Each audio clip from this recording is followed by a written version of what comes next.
And I've seen some things. I've seen things like UFOs, spirits. We're into occult. We're into metaphysics. Occult means hidden culture. This information was very, very secret. It was like, to know this information was dangerous. I just had this first to know what happens when we die. Any time that you're spending trying to fight the matrix, you're actually feeding their energy. But because I've already answered that question of what happens when you die, the question was a different one. The question was, how do you die a perfect death? So, yeah, welcome to GNO.B.EL's channel. It's the first ever podcast. Pleased to be here. Really, really happy to be here. And today is about a story. So in my mind, this is the first of hundreds of videos because we got a catalogue of information to share with the people, and this is just the start. And the reason why we're starting with a story is that in my mind, when I was planning to do this channel, this was never going to be the first video. And so this is a channel that shows spiritual knowledge, that will give you information about, you know, who you are, know yourself, know your path. You're going to get to know all of this stuff. It's not a problem. But the reason why we're starting with this particular story, which really reaches its climax about last week, is because in my 20 years of metaphysics, my 20 years of study, just 40 years on this planet, and I've seen some things. I've seen things like UFOs, I've seen spirits, I've conversed with Masons, like high-level Masons. All of these things I've experienced and I've seen. I've had mad things happen to me, and none of those things I would trade for the events that have happened over the past week. Since I said that I was going to launch this business, since I'm still technically in pre-launch phase, just by me saying that out into the universe and just saying, let's go, it's like the stars lined up just for me, almost like a parade. And so today, I love that. We're going to be sharing some of that story. We're going to be going into the backstory.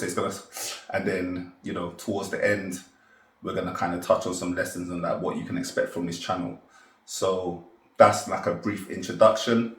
I'm here. My name is GNO.B.EL, and I've got with me my interviewer slash my cousin slash my protege, student, you know, all of these things basically. And so there's no one better that I could be thinking of. Plus we shared it together. Plus he was in the story as well, and he's also a journalist by trade. So, and we got the channel together, like literally. Yeah. So you know, what I mean, he's been asking me to do a channel. He's been asking me to do a channel for the longest. I'm talking about the channel that we channeled through. Oh right, yeah. Plus the channel as well. Together, like so energy came through for both of us. So yeah, for me, this is just a momentous occasion. Like today is momentous. It had to be on today, and obviously we're gonna be sharing why. Sure. So we're going to be going through like stories upon stories upon stories. There's a method to the madness. And so each little time there's going to be things that we're going to kind of dot in.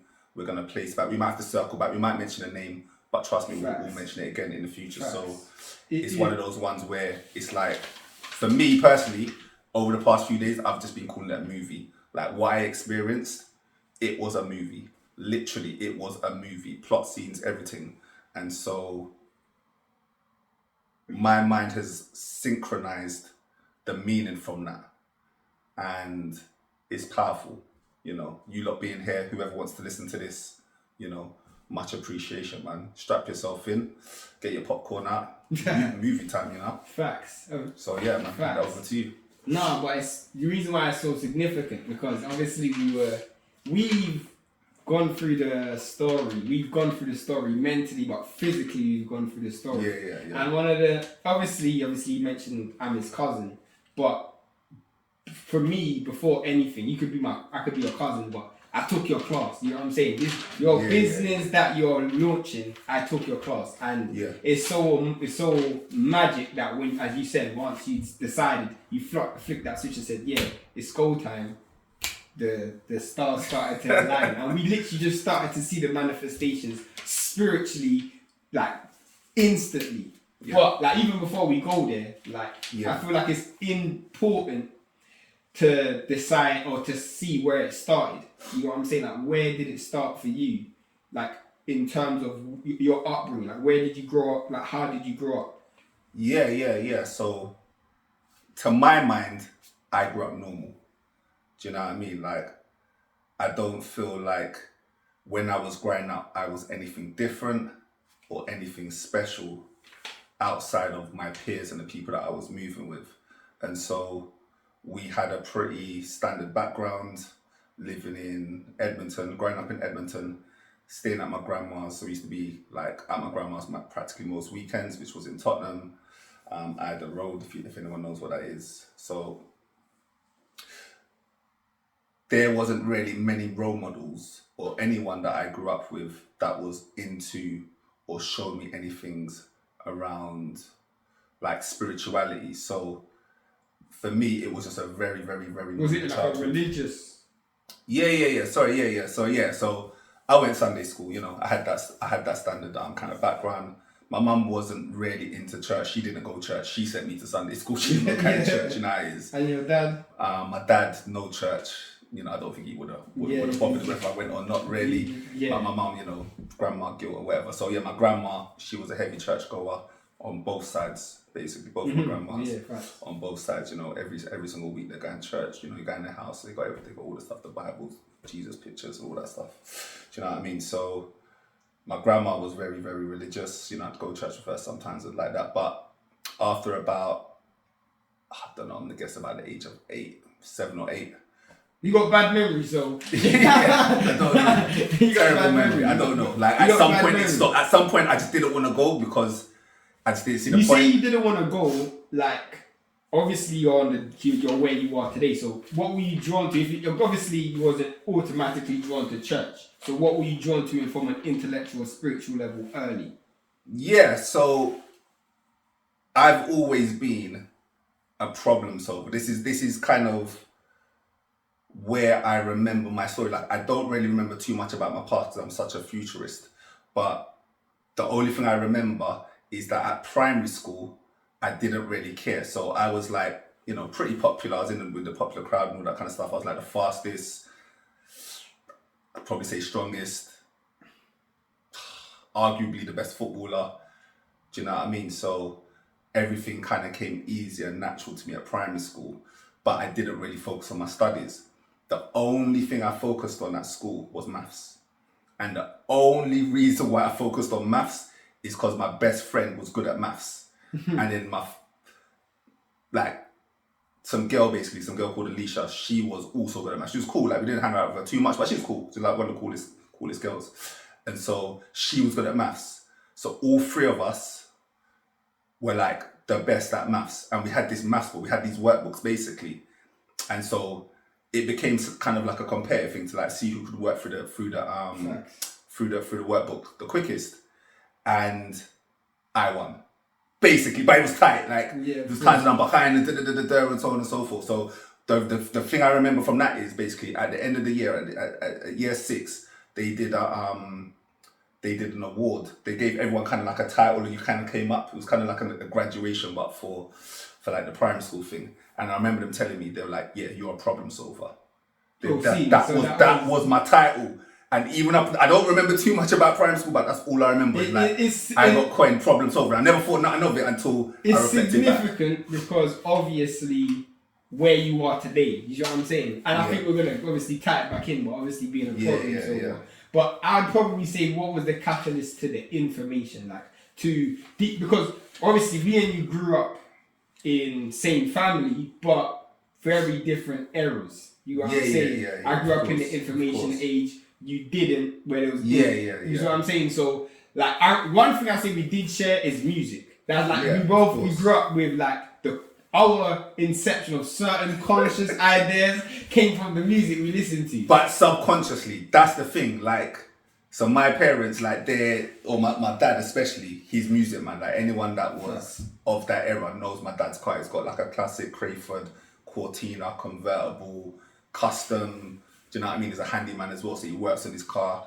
and he's got friends and everyone's working on their cars, you know, you know what I mean? So Capris and, you know, all sorts of stuff. But I'm not really paying attention to the lyrics. Do you know what I mean? Facts. And really, I was more into ragga than revival and roots. Do you see what I mean? So my dad's a sound man, so naturally I'm hearing that music, but I'm not paying attention to it. I'm probably not even really calling that songs. I can call out the reggae tunes though on tops. So for me, we didn't even say we grew up in Jamaican household. Yeah. So we grew up in Jamaican households. Yeah, there you go. Grew up in Jamaican households. So, and yeah, our dad was soundman. Like literally had their own sound system. Like, and that's how they grew up. So that was like a subliminal introduction, I would say. But again, for me, the introduction was my dreams. So it's crazy. Like I've known Shane for 25 years, and I thought I told him my origin story. But literally, it's only today as I'm in Sainsbury's, I'm telling you, bro, I've never told you about my origin. Bro, we have hours, we have days worth of conversations about metaphysics. Thousands of hours worth of conversations. And you've never told me this. And so I'm just like, bro, I never told you. So yeah, basically, I would just have these dreams of the world ending. And I remember 3 of them specifically, so I'll touch on 3 of them, but there was this one in particular, which I'll touch on the end, which was also the last dream that I remember. But I used to have a bunk bed. I got a brother. I sleep on the top. Very significant, his brother, in the story. We'll get there. Very significant. I'm not sure if we're gonna even talk about my brother, so you know, we'll let him ask questions, but we'll see. So anyway, whatever. On the top bunk bed, and I look out my window, and all I can see is like these square stones, which is like my garden, basically these square pavements. It's kind of coming up. And as it's coming up and it's kind of coming up from each other, I can see the lava going through. And so I'm like, rah, I can see lava through. I can just basically see fire and lava. And I look around, like obviously to other places, and I'm just seeing like backgrounds of like fire and lava. And I was just like, rah, is this it? I remember just like feeling like, rah, this is it, yeah? And I don't really remember how the dreams ended, but I just remember that I didn't receive, it didn't end basically, but I could just see it was about to end and then probably woke up or whatever. And the next dream where I'm walking down my road and very, very similar things again, like I'm walking down and I can see like an earthquake, and then out of the earthquake or the sinkholes or whatever, you're just starting to see the lava and the volcanoes coming off. So obviously I've been church by this time, in fairness. And so maybe I'm thinking of Judgment Day again. I don't know. Obviously I'm only a little child at this time. So looking back, I can easily see how, you know, those conversations of hell and all those kind of narratives basically may have played into that. And then my final one though, which was pretty significant because this was the first time that a dream actually felt real, like next level real, which is I look out my window again, and I look up and I'm like, Mum. So I'm with my mum and with my family, we were playing games basically, and I look up and I see this nuclear bomb, and it's about to basically, it's falling to the sky, but it's kind of going slow. Falling from the sky. Yeah, falling from the sky. And as it's getting closer, I can feel the heat. And then basically, I remember me and my mum, we just faced each other and said, yeah, the world's about to end, it's about to end. And then we just hug each other, and we just hug each other in a warm embrace, all of us, we just hug each other in a warm embrace. And then as the missile's coming down, I can feel it, and it hits the ground. Obviously, I wake up, and I remember I was drenched in sweat. I was just drenched. I was literally, it was like I wet the bed or something. You see, like obviously those stories you can decode all day, and they're profound. But I think one of the things that I want to like touch on is because obviously you go from like the upbringing that you have, and there isn't a conscious idea to go, okay, this is the information I'm going to get or go after. When do you decide, or what is that catalyst, or who's that catalyst to say, cool, this is the information, this is what I want to do, or this is how I'm going to, like, or this thirst for information? Yeah, so quite honestly, it was completely natural. It was something that was within me. This is why my origin story is a little bit different to some other people's, where I never had anyone come up to me and say, this is how the world works, this is the information, this is where you need to look. That never really happened. And I never even found a person like that for years and years until I was after I was in the information.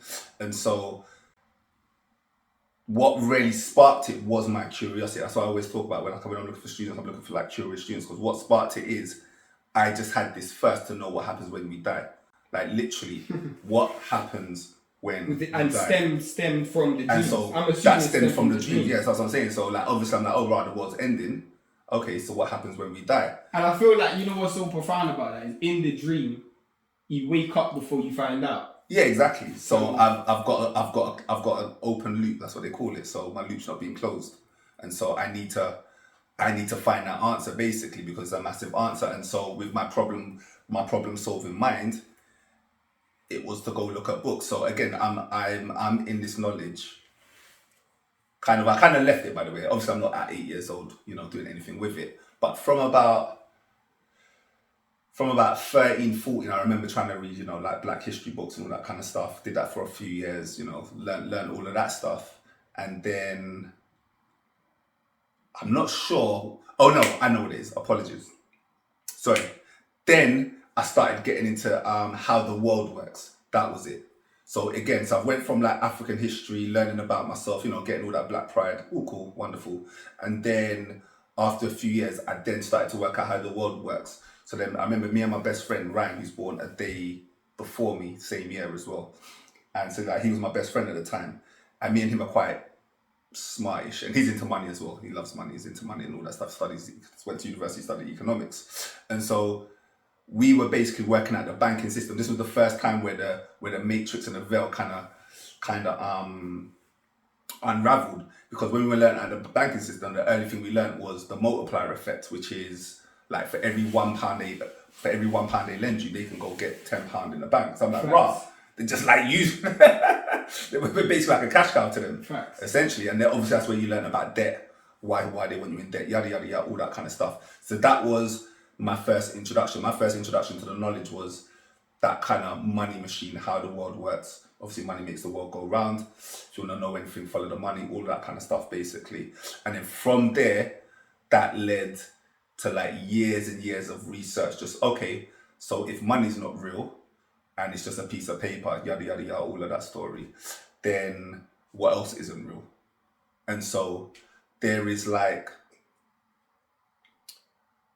probably about a 10-year period, maybe a bit less, but it was about a 10-year period where all I'm trying to do is decode the matrix. I'm just trying to break down the matrix. Every single conspiracy theory that you can think of, I've probably researched, spent hours upon hours upon hours looking into books and so on and so forth. And so that was my introduction into it. Facts. I hear that. And obviously your introduction into the information, like you go from obviously studying what you studied, then boom, here's the information that I'm studying. And I don't really want to go too far into what you studied at the beginning, because I feel like this is going to be part of the conversation. But yeah. I feel like obviously there's a progression, because you said from money to the matrix. And then where did it settle? Like when did you, because obviously you're still trying to figure out what happens when you die. I'm assuming there goes from that and understanding the matrix to what you teach now, which is spirituality. Where does that jump come from? Yeah, so again, it's pretty natural. So you're breaking down the system, and you go into like money, which is very physical, it's very, part of the reality. And then so you got money, and then you got religion.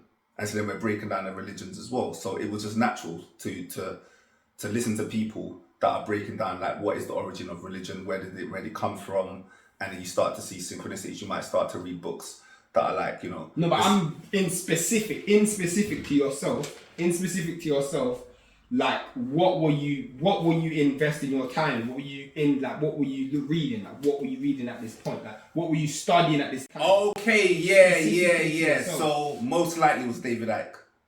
Most likely it was a David Icke book. Like, so yeah, I remember. On like what concepts? That's what I mean. Like, yeah. So like obviously all the alien, the Queen is a lizard.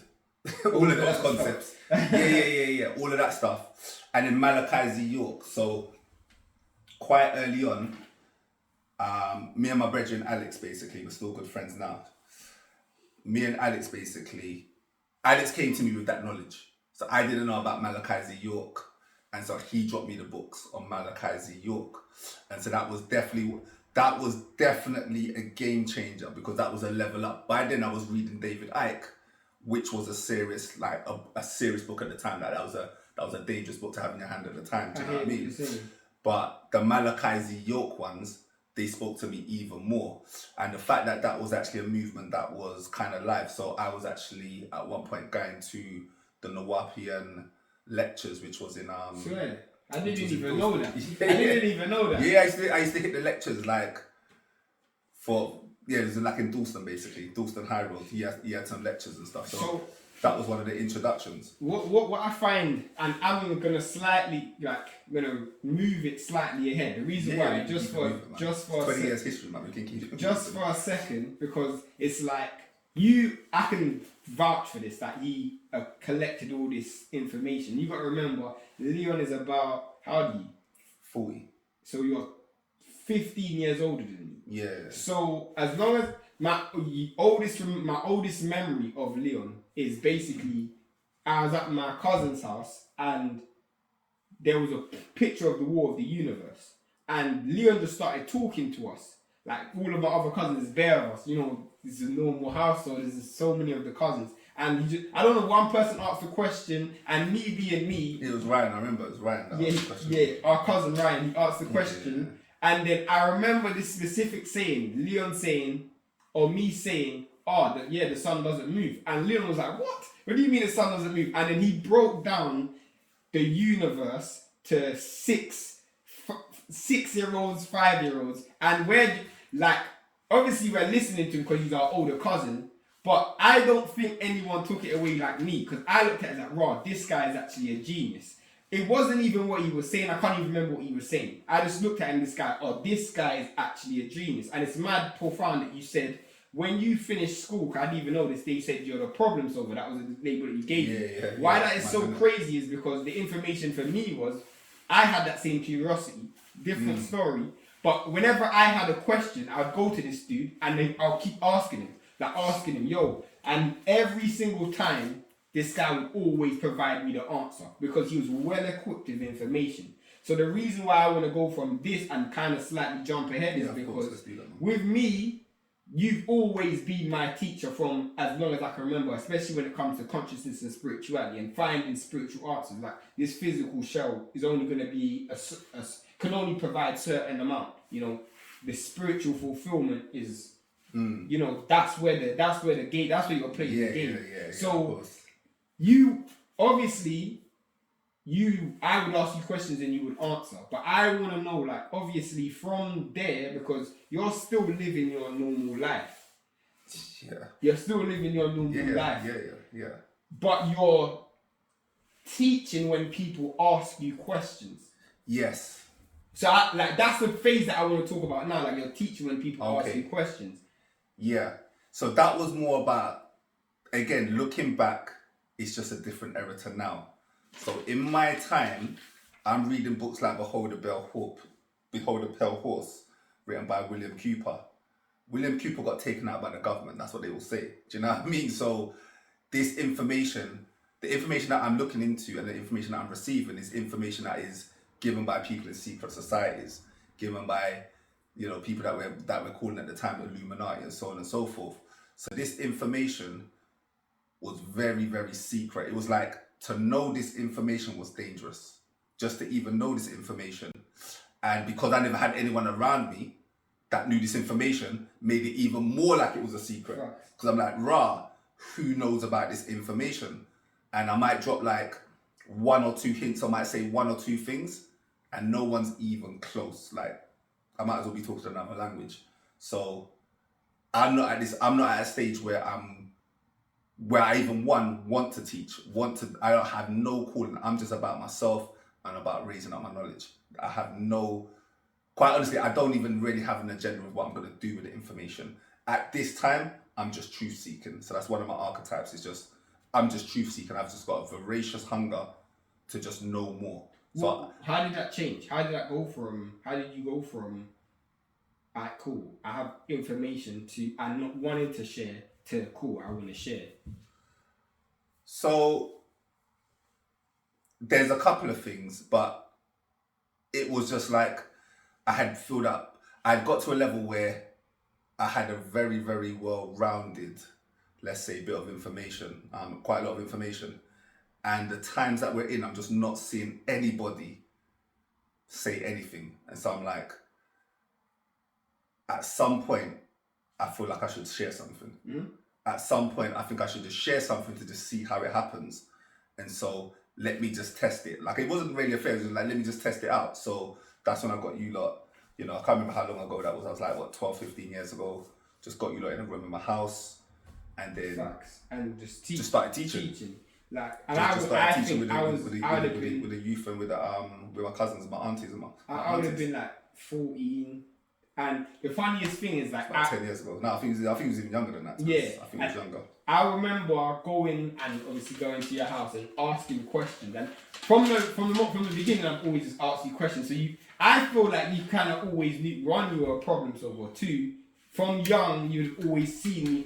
But again, our relationship isn't as strong as it is now. Where every time I saw you, I would ask you questions, but I wouldn't see you as much as I see you now. You know what I'm saying? Like, at that time, I might see you every family function, might be one every 3 months. And then when I see you, me and this dude's talking for like 2 hours, and then we go back to playing FIFA or whatever. You know what I'm saying?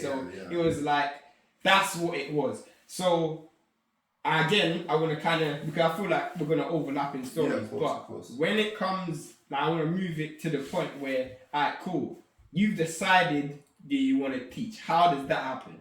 Okay. Like, you've made the decision, I'm going to teach, or this is the reason, what this is, like, is it a purpose? Like, how does that come around? Alright, so, do the middle part of the story, which is, I'm into knowledge for about 10 or so years now. And I'm looking at what I've really changed in my life physically. And I can't really see anything. I feel like it's just all in my head. Everything I've learned, I've just kept to myself. Again, I've kept myself, for whatever reasons, wrong or right, I've kept myself in my own protected bubble and not shared anything. But then because I've not shared anything, there's like two sides to me, basically. So I've got my normal exterior, play football, listen to music, out partying. I'm only like, early 20s at the time. So I've got that part, and that's enough for my friends to be around me and all that kind of stuff. But then when it comes to the knowledge, I've literally only got one person I can speak to. Like I said, my brother Alex. Other than that, when you're young, when I'm young, this was like when I'm early 20s, like, university, them kind of things. And so there's only one person I can speak to about this knowledge that we can actually build with. Everybody else, just not even close, like nothing, just like absolutely nothing, like nothing. And so I looked at my life and I'm just like, there's nothing that I've actually implemented from this information. All I'm learning is information about the world, but it's not really changing me. And so the key kicker, that was like a thing that I had maybe for like a year or a couple of years or whatever. But then the key kicker was Bobby Hemmett. There we go. There's a segue. You finally get there. We get there. So for me, there's 3 master teachers. There's Phil Valentine, Dr. Delbert-Blair, rest in power, and Bobby Hemmett. For me, it's slightly different. And so, so Bobby Hemmett, so basically, Dr. Delbert-Blair, he was more like a scientist. He had the mindset, I would say, more of like a scientist, and was also into aliens and that kind of stuff as well. Phil Valentine would break down the matrix in a way that I'd never heard before, but had that intellectual side. So man's coming with written notes. Every word he says is written. There's no freestyle. He's reading from a script. And he's using big words, and it's just like, you know what I mean? Phil Valentine. So I'm there, like, this is like early 2000s.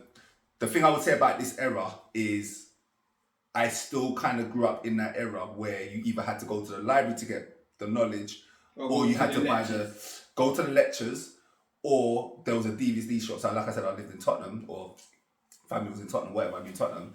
And so there'd be a man outside of Seven Sisters selling knowledge. And I remember that. So that's where I bought my first DVDs of knowledge. That's where I first found out about Phil Valentine. Just what I'm saying, it's not YouTube. I found out from Phil Valentine on that stall, and the guy's like, out of all of them, there's bare like African, black African like knowledge, and then there was this one on metaphysics. Do you know what I mean? That's the one I'm going for. boom. It was probably like Light Cold Frequencies or something like that. One of them classics. So anyway, I've still got a couple of them. And so that was my introduction. But basically, I'm listening to Bobby Hemmitt probably for about a few years now. And he just dropped a bombshell which just changed my life forever, which was any time that you're spending trying to fight the matrix, you're actually feeding their energy. Facts. That for me blew my mind. He was like, you think you're on the side of right. Basically, that's got you still locked in duality. Good against evil, right against wrong. Exactly. So you're playing the pose, innit? You're basically playing the part. And so like in Hegelian dialect, you got the thesis and then the antithesis. Mm-hmm. And so essentially all you are is just basically being the antithesis, but you're still in that, you're basically still in polarity. And so the only way to come out of that is to, and he weren't really talking about oneness. Let's not go like that. Like man was talking about oneness. Obviously, that's not what he was saying. But basically, you had to break out of that and focus on yourself. Forget what the world's doing. Is that really affecting you? Do you even really know all of these things? Like I can't remember what the lecture was, but that one lecture changed my life. Like literally after that, I stopped because at this time I was heavy into conspiracies. Like I said, there was this anyone knows about this like from years ago, Project Camelot, basically. Anyone that's into this stuff, that was classic. That was running things at the time. What's okay? Because again, like you hear Bobby Hemmitt, problem solver. You're listening to all of this, and then I'm gonna fast forward to. Obviously, you taught us. You taught me as a child until I am, and for me, I would say, regardless of whether it's successful enough, because I took the information you gave and you saw me run with it. So you then went from that person who's teaching when like people come to them to I've devised a perfect system to teach. All right. How does that come? Which I believe, because I took his class, like it is a perfect system to teach. Literally. So about 5 years ago. So I have a career. All this time, I have a career in sales. So I'm a salesperson for digital marketing companies. I do that for about 15 years. I worked my way up to like director level, and there was a period in my life where it was basically for me earning a lot of money, like a lot of money, and it was okay. I was enjoying it, but I just knew that weren't everything. So once I kind of got to that level, I kind of got the t-shirt, and my hunger for it kind of just dissipated, because I'd always said I always had this thing like for some reason, like when I'm 40 years old, I'm going to own my own business. But because I would say I almost overachieved financially and career-wise with this job, it kind of made me want to just feed that bug a bit quicker. So I basically left that job, started my own business, and it didn't really go well, quite honestly, like financially. So I never ever, matched my financial wage that I had on when I was working full time. And I did that for about 3 years until I got to a point where I was like, no, I need to stop this. I basically need to stop. And so it was the lesson that I learned from that. Essentially, I was serving too many masters. This is what I felt is like, I had all of this spiritual knowledge that I was doing nothing with. And then I had this kind of like work and this career and this like lifestyle that just didn't really match my spiritual level of the things that I had ambitions for. And so anytime I would try and grow spiritually, I would have to take my career would have to take a back seat. And or vice versa. Anytime I was like, okay, let me just focus on my career, I'd let my spirituality take a back seat. Like a seesaw. Yeah. And so they were never ever balanced. I'd still kind of do things in the background, but there were certain times where it was like, I can't even listen to this knowledge, because if I listen to this knowledge too much, I'm going to want to quit this job. like literally. So I'm like, do you know what? Let me just knock that on the head for a few months. Let me just bang out this commission.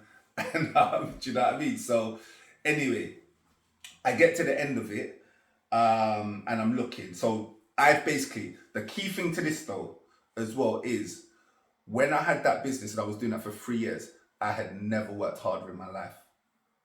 So I knew it wasn't about hard work. I literally was working every hour that I could spend to try and get up to a certain level of threshold and a certain level of financial stability that, I had previously, basically. And I've got a wife and I've got children as well. So, my family depend on me as well as, although they work as well, they go do their own things. But essentially, there was a financial pressure there as well. And so I never really felt comfortable. So what got me into the knowledge was, or what got me into what made me make that decision was just that time of reflection, quite honestly. There was just this time of reflection where I had got to the end of something and I had worked so hard and I was like, rah, I really didn't get my fruits of the labor that I felt I deserved. And I'm just questioning the why. So, there's no bones about it. It is what it is. I knew I had great experiences from it, made some great relationships and friends that, I still have to this day. But at the end of the day, it didn't do what I wanted it to do. And I basically started reflecting on myself. So the journey started when I wanted to just break down what my life meant. I wanted to just know thyself. So obviously I'd been following for about 10 years, the edict of like know thyself. And I'd done things like, astrology readings and stuff like that before in the past. But it was kind of, I didn't really take it seriously and I didn't really follow it that much. It was just more, oh, okay, cool, that's cool. And then carry on with my life kind of thing. Whereas this time, I basically decided I'm not going to stop until I find out every single thing about myself. In terms of like, what is my destiny? What is my path? What is now going to set me? What is going to give me the energy that's going to set me for basically the rest of my life? I'm now looking for, instead of a career, I'm looking for a vocation. And so for a vocation is like what I would call your life's work. Facts. As opposed we spoke about that today because of what? Yeah, as opposed to a career. And so what is my vocation? And so I basically wanted to decode myself almost to like a soul DNA level. And I probably spent about a month to maybe 6 weeks every single day for a few hours, just looking at different websites on how to decode yourself and just really doing meditations, going for walks, all of that kind of stuff basically. And then by the end of it, I had built up this dossier because I was recording it. I literally wanted the document that I could just reflect on and just see the picture. And by the end of this period, I had built like 150-page dossier on myself. And I would say genuinely, to put that all together, if I was to start that from scratch and put it all together, forgetting templates and all that kind of stuff, it would have taken me 3 weeks to build 150 pages. Easily. Mm-hmm. And I'm talking like 3 hours straight every single day after work or whatever I'm doing. And so I was like, one, it was mind-blowing because it showed how many things that there were about me being a leader and a teacher. Like literally 1 in every 2 of the codes was like leader, teacher, leader, teacher, leader. Oh, this guy's smart, teacher. Like literally everything just lined up to being a leader and a teacher. And then when I was looking back in my life as well, I just could see it naturally as well. So, How did you do? Obviously, out of it, you're gonna teach, but how did you devise? Because in fact, I'm not even gonna go into that yet. I'm not gonna go into that yet. I don't know the questions. No. I was gonna go into something else, but I was gonna say how you devise the class. But I'm not even going to get into that. I'm going to get into the fact that you decided you're going to teach and it took you, 3 years to devise this course. How long did it take you to devise this course? About 3.5. 3.5 years to devise this course. Now, Leon decides, before he puts this course out to the public, I'm going to do a class and these are the people who joined the class. I need you to really explain the significance of the people you chose, who you chose, and it'll bring it full circle because it brings it so perfectly in alignment with what happens last week. Alright, cool. Alright, yeah, so we're getting there now. It's a slow burn, people. I should have said that from the start. It's going to be a slow burn. Take your time. Like I said, get your popcorn out. So I basically want to build. That's it. We have to say this. Vocation. So this is about know thyself. Yeah. So even though I want to help people, that's not my first reason. My first reason was that I wanted to come up with something so ambitious, it would have to be a life's work because it would take me so long to achieve it. So when I was younger, it was more about, I never thought big. If there was one thing that I would like teach my children, it's like think bigger. Like I wasn't that ambitious. And so this was like a Machiavellian think big plan. Yeah. And so it was going to take a lot of energy to do this. And for me, I wanted to be the best version of myself. And I know it through my children, which is I'm a better person because I have children and I have to set an example. And so if I extend that to teaching, I'm not going to be a hypocrite. I have to be somebody that practices what I preach. And so this is going to give me like an extra energetic boost to stand on my square. Because one of the things I do lack sometimes, or have lacked in the past, is consistency with certain things. And so this is going to allow me to stand on my square. So that was one of my main reasons for teaching. I don't want to forget is yeah, okay, cool, we're going to help some people. Why not? But I know that one of the best ways to learn is to teach. And especially because the way how I explain it is, if you can't explain it to a 5-year-old, then you don't know what you're talking about. Facts. And so that's always been at the forefront of my mind.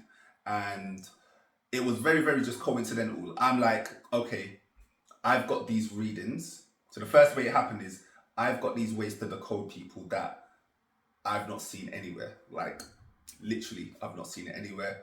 And so I'm going to do a test run on the people. So I've got my cousin Marcel, who's basically like my guinea pig. By now, I've got people that I can speak to about spirituality. So Marcel's one of them.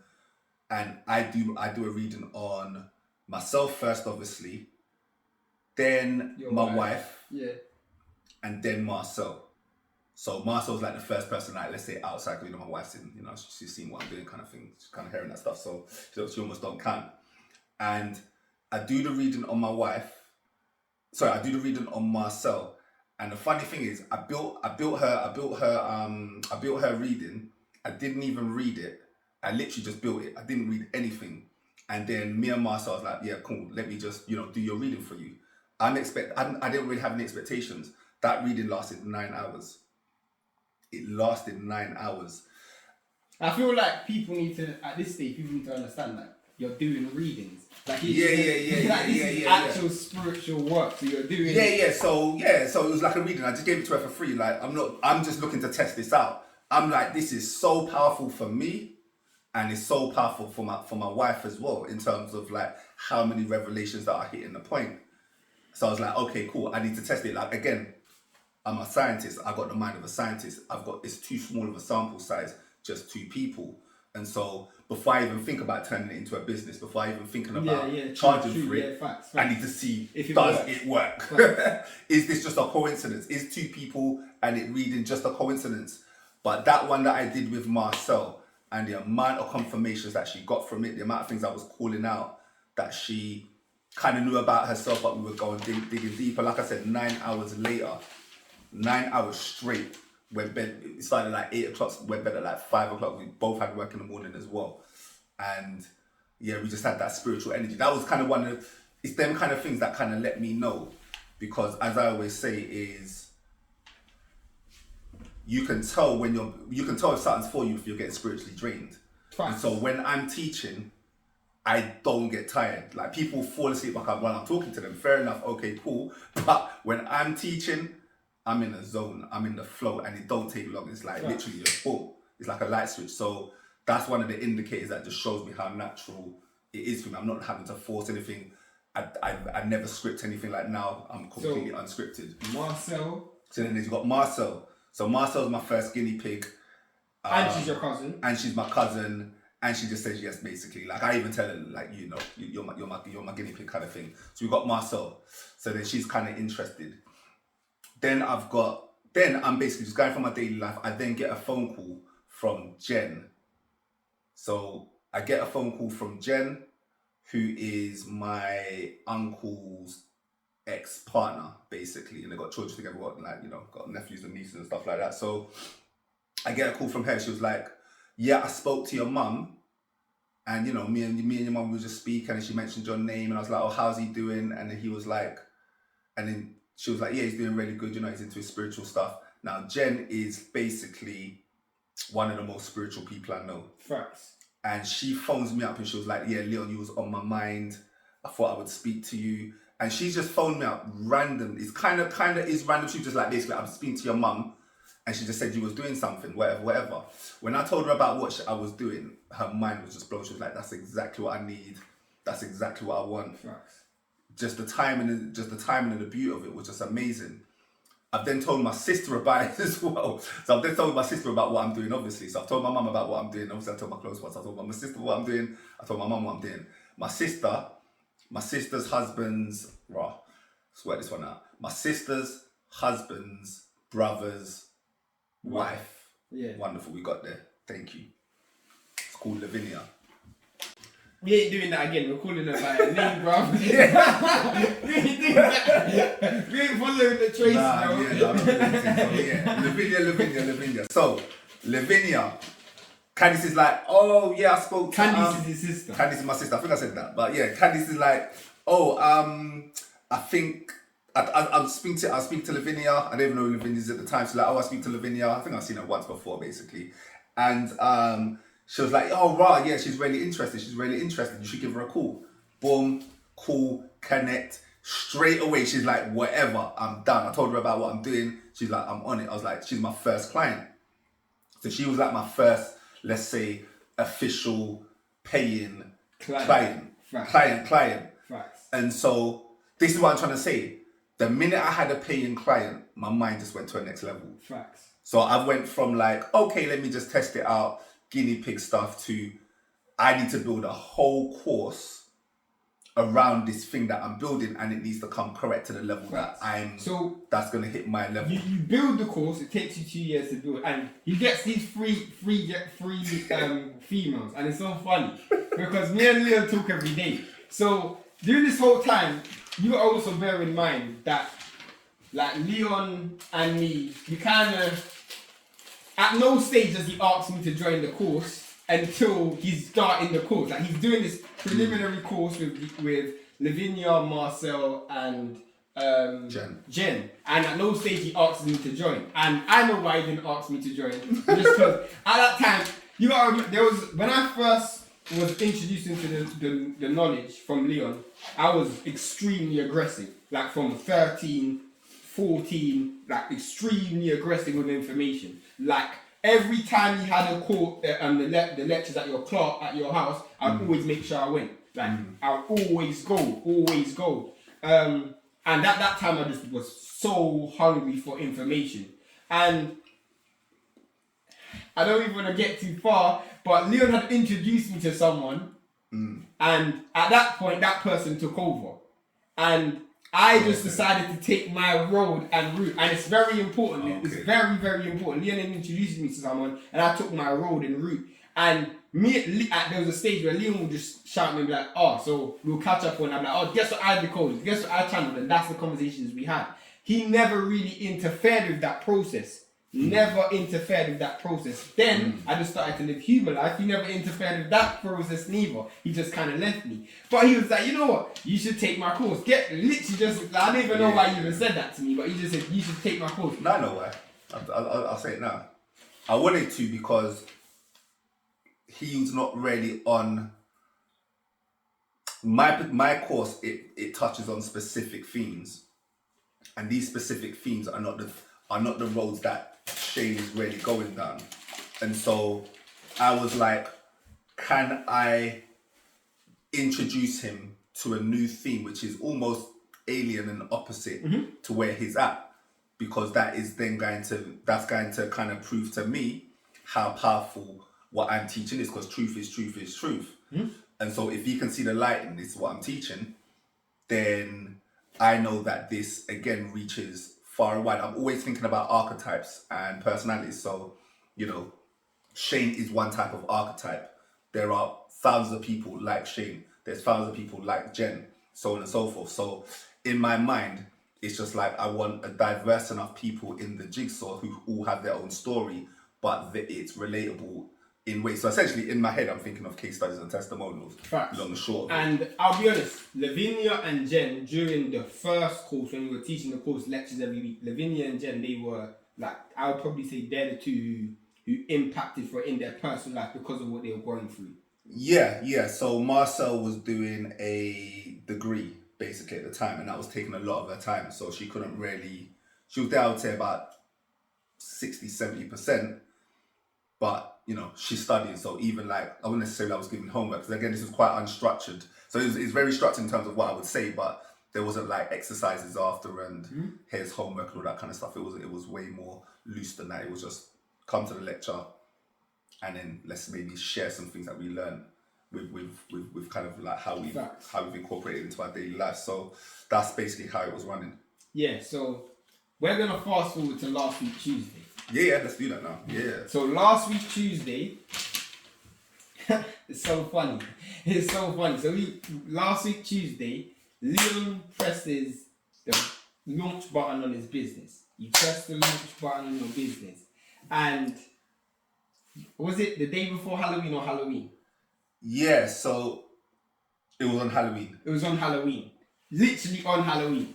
And obviously you're spiritual, you know the spiritual significance of Halloween. That wasn't planned. So I'm basically building an app, and my dev team have said that they're going to give me the app, and this is like in the teens, like this is like, I don't know, the 19th or something like that. And so it has been delayed. And it got delayed to a point where I was like, I don't want to wait anymore because I don't really need it anyway. It was kind of more for just, okay, cool, I've got the app and I've launched. It's a nice synchronicity. And so it just kind of, the time kind of just fell within itself. It kind of fell naturally while I was just looking at dates. And I'm trying to get a lot of things prepared to get the business up and running. And so it was just very, very naturally. I basically forgot that it was even Halloween until maybe about 3 days before someone was like, oh, it's Halloween. I was like, oh yeah, obviously that's the date for Halloween. So that's how it was. And then obviously when that has been said, I'm like, okay, I don't need to change it because Halloween's a very, very powerful day anyway for a number of reasons. So it was purely a coincidence. I literally forgot about Halloween until I'd say almost maybe even 2 days before it started. Facts. And I don't even know how we're going to do this part of the story because this is the part that I think really... I kind of know where I'd go with it, quite honestly. I'd go with the few days before that's leading up to it. Alright, cool. So I'm just going to jump in. So basically, my original business is called I Create My Story. Mm-hmm. So I've set up this business. Just have to say though, this is the part of the video where I'm like, this is where all the spiritual channeling comes through. This is where all the energies and all the spirits align at this part of the story. Yeah. From this point onwards, like everything was a backstory. This is the part where it's like, cool. Like, bro, this is where you're seeing magic, basically. All right, cool. Yeah, so a couple of years ago, I got an accountant because I got my own businesses and stuff. So I got an accountant and I'm spending money on the business. So I'm like, what should I do? So he's like, set up a limited company. So I'm like, okay, cool. What's the name of the business? Whatever we decide on, I Create My Story. And basically, I set up a website for it. And essentially, it was like, even the strapline, if you go to it now, it still says, discover the hero within. So my whole point is that everybody is the hero of their own journey. And I'm not somebody that's done social media before. Ask anybody, go check me online. There is no record of me online. Like, you might find a record, but you're not going to find any noise in it. You might just see a couple of social pages. You won't see any tweets. And it's like literally press the post button by accident, of which there is a couple of those. But like, literally, outside of that, you're not seeing anything. I'm a strictly offline kind of guy. I have social media channels, but I kind of use them as my news network. And so as I'm, let's say, looking to, come out, and obviously I've got these ideas for YouTube channels and, social media and yada, all that whole 9 yards. I'm like, so what is my style? So how am I going to do this? Like, I've got this information, but how am I going to present this information? And so there's a podcast that I follow. It's called The Future. Like millions of people follow. I think it's followed by like a couple of million people. So it's a major thing for like marketing people. And he's just got this video that's just been released that week called How to Build Your Narrative, or something around narrative or personal branding basically. And so I'm building my business. I've got like 100 things to do. And I'm not listening to anything spiritual. The only thing I'm listening to is this podcast. And it's a 2-hour-long podcast, and it's taken me about 3 days to listen to. For me, that's a long time. Normally I can bang out that in the morning. It's taking me 3. So every single day my mind is on the hero's journey. What is my hero's journey? It's almost like, it's kind of like taking me back to those 3 or 4 years ago when I first did that decoding on myself. Mm-hmm. I'm like, okay, so what is my hero's journey, and how do I kind of weave and tie it all in? That was basically the actual start of it. And again, it may not have seemed spiritual at the time because I never felt it like it was spiritual. It was literally more of a marketing thing. And then I went to this lady basically who is like a marketing director, like big, works for UNICEF and da. And so she knows that I'm running a business. She knows that I'm about to set this business up, but she doesn't know what the business is about. I've just said, yeah, I'm looking to set up a business. And so I sit her down basically. And again, the conversation was more about like branding and style and like how you're going to do the marketing and all that kind of stuff. And it got to the end of it, just like, yeah, just be yourself and all this kind of stuff, basically. You know what I mean? Like, she was giving me a lot of nice advice. And so those were the kind of 2 precursors that got me up until when we got into the like heavy spiritual story. So my mind was already on the create your own story kind of aspect. It's just not from a spiritual perspective, more from like a marketing and sales perspective. Yeah. So it really started with basically Jen. This is how it starts. So that night, was it then? Wednesday night. This is last week. No, it starts Tuesday. So it starts Tuesday. Remember, you come to my house on Tuesday. Oh yeah. Sorry, my bad, bro. Like, yeah, I'm gonna think about. That's why I need an interview, because you come to my house, Matthew. Your daughter. I also say, yeah. So my daughters are playing piano. Yeah. My daughter's playing piano with his younger brother, genius piano player, and so Joel. And so I find that what I found that so interesting is Tyrone. Yeah, Tyrone's there. I have to you do Tyrone. Tyrone is my other cousin. Tyrone is my cousin on my mother's side. So me and Leon are connected on our father's side. Me and Tyrone are connected on my mother's side. So, but we don't, obviously, we're all family. You know what I'm saying?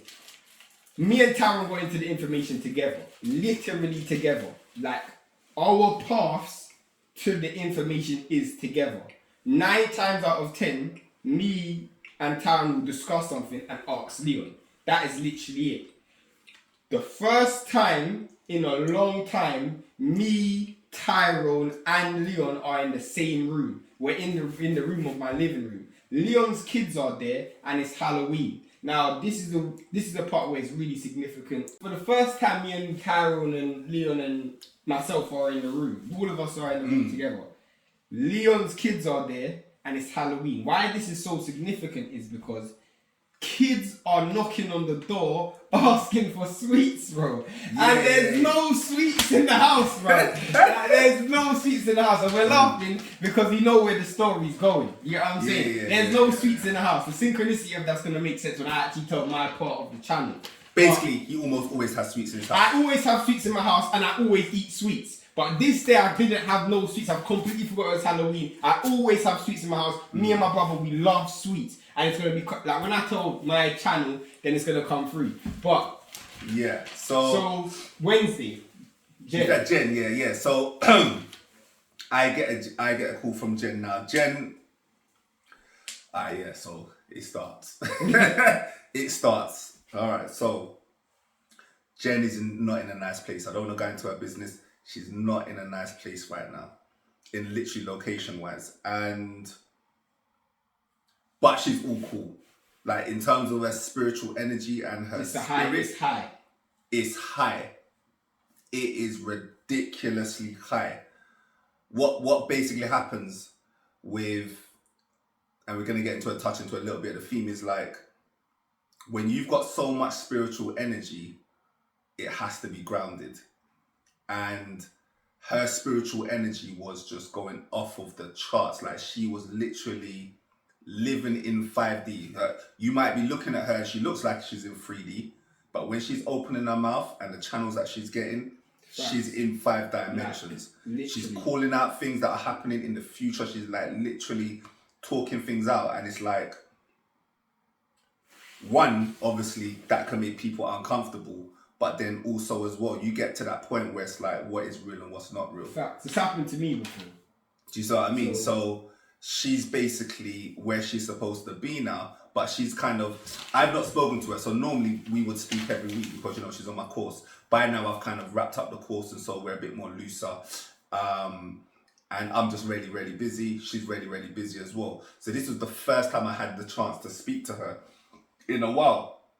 And by now I've launched my business and she's seen that message. So she's basically phoned me up to kind of congratulate me and just like, you know, get me updated and, you know, me keep her updated and kind of thing. So it was just a wonderful conversation. But in that conversation, that's where she basically put the lines, and she was like, yeah, you know, she was basically relaying the importance of being grounded with this energy, because when it goes off of the charts, it's kind of hard to come to scale it back.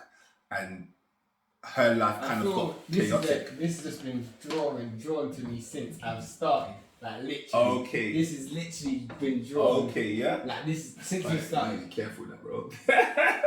Yeah. So, all right, cool. Yeah, man, everything's getting recorded. It's all getting recorded. So that was Jen.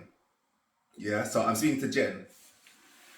I've not spoken to Lavinia for 3 months. So Lavinia won't mind me sharing this because I've asked for her permission. But basically, Lavinia's son has died, has got murdered. Yeah? Lavinia's son has got murdered, and Jen was involved in that story, like majorly. So this is where I can kind of tie the connection between Lavinia and Jen.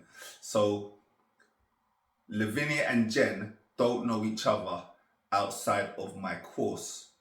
But the first connection, as I'm first introducing them, I think it was either like the first session or first class or maybe second class, they realized that they were basically at the same scene. So Jen is an activist, like literally she's on an activist, like she's an activist. She marched, I don't need to go into her whole story, but basically she's like a real frontline person. Right. She's a frontline person. And are you going to go into the part of the channel or the part crossover, Jen's crossover? Yeah. What I was gonna go into how Lavinia's son. Lavinia's son. Yeah, of course. Yeah, definitely. That's what I'm trying to say. Like we're getting it. We got to take this up. We got to turn this up a notch. Otherwise, it's just like some Monday conversation. So, all right, Lavinia's son passes away, or Lavinia's son basically, Lavinia finds out that her son's been stabbed. That's how I should have started it. I'll probably even edit it. But yeah, Lavinia's son has been stabbed, and Lavinia finds out. She goes to the hospital. Lavinia and Jen have built their own connection from this course, and they're doing their own thing. Like they're meeting up with each other. They're doing their own thing. They got their own relationship, and like they grew up in the same area and stuff like that. So they got like a lot of synchronicities, a lot of connections, and now they're just friends. And so Lavinia's son, or Lavinia's just found out her son has been stabbed and is in intensive care. And she doesn't phone me. It's cool. It's not a problem. She phones Jen. And so Jen goes to the hospital. Come to find out when they both get to the hospital, basically, he's passing away. He's transitioning. And Jen has bought her suitcase.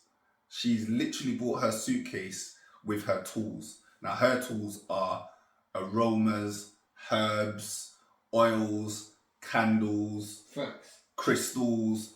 She's got a suitcase.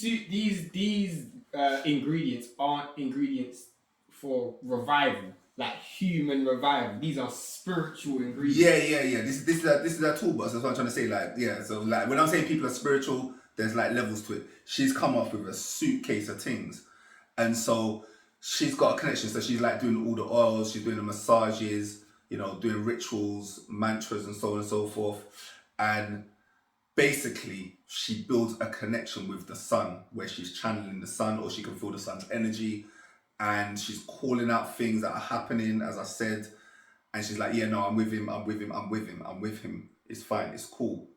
And so she helps transition Lavinia's son, who unfortunately, or you know, basically transitions, like, you know, it's final, he's not here anymore, only in spirit, or he's here in spirit. And that was incredible. That's incredible in itself. And so I've spoken to Jen the night before, coincidentally, and then the day after I speak to Lavinia. The thing about me and Lavinia is me and Lavinia over the past 3 months, because her son passed away about 3 months ago, me and Lavinia have tried to speak probably about 4 to 5 times, where it's like, yeah, I'll give you a call tonight, or I'll be like, I'll give you a call tonight. For whatever reason, the call doesn't happen until that morning she messages me. She's like, are you ready? Like, or do you want to speak, whatever? And then I just drop everything. I'm actually working at this time as well. I drop everything 100%, and you know, I'm speaking to Lavinia. Conversation lasts for like two or so hours, and in that conversation, she's going through so many. She's decoding everything basically. So to emphasize what my course, or one of the themes of my course, because there's a few different themes, but to emphasize like what my teachings and what my course can do that not many others can do, in my not so humble opinion, is it can teach you the codes. So the divine language of God is communicated through obviously feeling and intuition, but in terms of direct channels and direct communications is through language basically. So you've got words, symbols, and numbers. And so I teach you how to decode these words, symbols, and numbers and incorporate them into everyday life. So you can see the synchronicity. So that's basically the theme. So one of the things that I teach that I go to levels into is synchronicity. And so what was so powerful is that Lavinia is going through something that you wouldn't wish on your worst enemy. You literally wouldn't wish on your worst enemy to outlive your son. And it's not like she's not grieving. Like literally the first thing I say to her is, how are you? And she just starts bursting out and crying. She's like, Leon, I knew you was gonna do that to me. That's why I didn't want to speak to you. Because you're just gonna see right through me. I can't lie to you. You're just gonna see me kind of thing. You see me too well. So that's why I didn't want to speak to you. I'm like, yeah, that's calm. That's why I don't, that's why, you know what I mean? Like, whenever you're ready, I know how it is. Just whenever you're ready, my door's open, you know this. So it's all love. Cool. Calms down, goes for a story. The key thing with the story is it doesn't sound like I'm listening to somebody that you would stereotypically would associate with losing their child. The way she was able to break down the divinity of and the magic in those moments and in the follow-up, she's just like, yeah, every single time I like open my door, open my mouth, say something, things are just happening. Like he's showing me that he's here. You know, I could go into like... She's experiencing like the both sides. She's experiencing both sides. Yeah. She's like calling out stuff like there's this mad event in this night. I can't remember the full story, but basically there's this mad event in this night where these two women that are kind of spiritual, or they would call themselves spiritual, they don't like each other. So one is Lavinia's sister's friend, and then one is Lavinia's friend, and they both don't like each other, and they're both saying certain things spiritually, like they don't feel each other's energy. And there's this like bag. There's this bag basically that they keep on referencing, like move the bag, and everyone's like, no, don't move the bag. Like it's something like it's related to something spiritual, like leave it there, it's supposed to be there kind of thing. I'm going to say like move it. So that was one of those mad stories where that's where we get one of the first synchronicities, because Jen, I won't say synchronicities, but that's where Jen was like, because Jen didn't go to the 9 she couldn't make it. And she was like, yeah, there's something with a bag. Like, what's this thing about a bag? Oh, raw. And she didn't go. She didn't go. But she's just channeled it. That's what I'm trying to say. She's went to another level. She was like, basically, when she transitioned Jen through, when she transitioned Jen's son. Lavinia's son. Lavinia's son. That basically made her, it took her to a new level that she had never experienced. And she was just like literally living it in colour. And so she's calling out things like, yeah, what happened to this bag? And she's not even there. Yeah, like just absolute madness. And so anyway, Lavinia's going through her story of synchronicity and how she's getting pulled up. And then she's like, yeah, so, you know, the reason why I'm calling you is because I'm feeling kind of better this week. Because because I went to this show, like my friend, he owns a bar. He knows where it's going. He's like, yeah, my friend owns a bar. And so, yeah, that was like the first time I've kind of come out of my house that's not been involved with, you know, like all the madness that I'm going through. And so, yeah, we go to this bar and it's basically a private VIP event for Baby Sham and Bounty Killer, basically. So anyone who knows that is, like, these are big artists in, like, big Jamaican artists, basically. Bounty Killer was a number one artist at one point, or number two. No, you say Beanie Man, but yeah, number two. Anyway, whatever, I'll keep it moving. So, she's there, basically. And there's this thing at this end where there's like a Q&A session and no one wants to ask any questions, or no one wants to ask any questions. Lavinia just raises her hands up and starts speaking from the heart. Next minute, 2-2, she's up on the stage with Bounty Killer.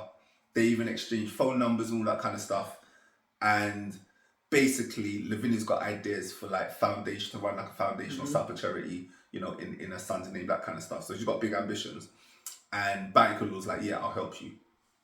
Massive, like, this is like, you know, what you'd call a normal person. And Bounty Killer's like, yeah, I'd help you. So all of these kind of things are just lining up. And why that lines up even more, and I feel like we have to just jump to this, is somebody else is that same place. Yeah, exactly. So,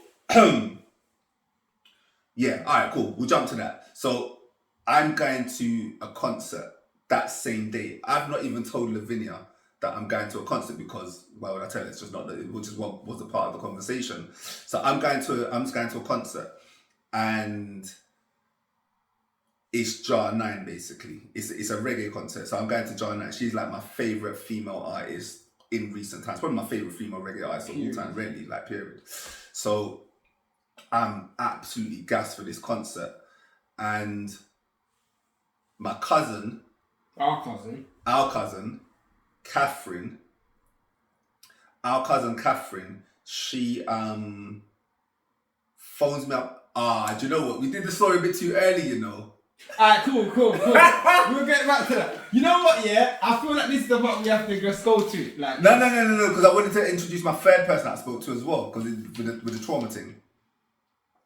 So I've spoken to Jen, I've spoken to Lavinia, and then I have a third conversation that morning. Go on. So after I get off the phone with Lavinia, I'm like, yeah, there's a person I've been speaking to. Basically, a friend of a friend of a friend, basically, I was speaking to. I met at this place. I met at a playground. It was like a play date with like our children. And so my friend's friend, or my friend basically brings her friend, and I've never met her before. We have a really good conversation. The thing about her though is her mind is like so divergent, so diverse. It's all about the place. It's absolutely all about the place. But she's like a genius kind of thing. Like, she's talking like she's a bit of a genius. Like, that's what she was saying. You could even tell it in how she was speaking. It was a bit like off kilter, but I could follow it because that's how my mind works that's how I think. I just don't let it out to people kind of thing. And so what was so interesting about this is that this was my first, let's say, my first channel. This was my first channel. So I've spoken to Jen, who's going through trauma. Now, Jen's son also got murdered.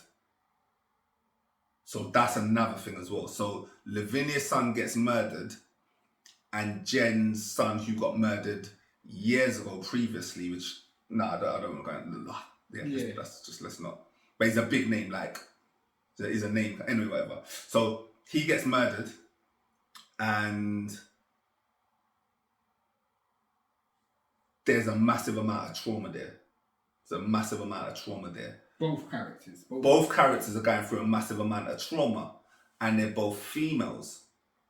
So this is where the first connection happens, because previously, one of the things that's never left me is that it's almost like a dream got transferred into me. It's like a dream got projected into me. I never had a dream, but some guy that I speak with, who we do speak about spiritual stuff with from time to time, is like a business partner basically. And so we do, he's like one of my favorite business partners, and we do kind of kick it like spiritually as well. That's why I like him, and that's why we've lasted even through now when I'm not really kind of doing that stuff. But he told me about a dream that he had, where basically he was like one guy, or like there was a dream with like one guy surrounded by 3 females.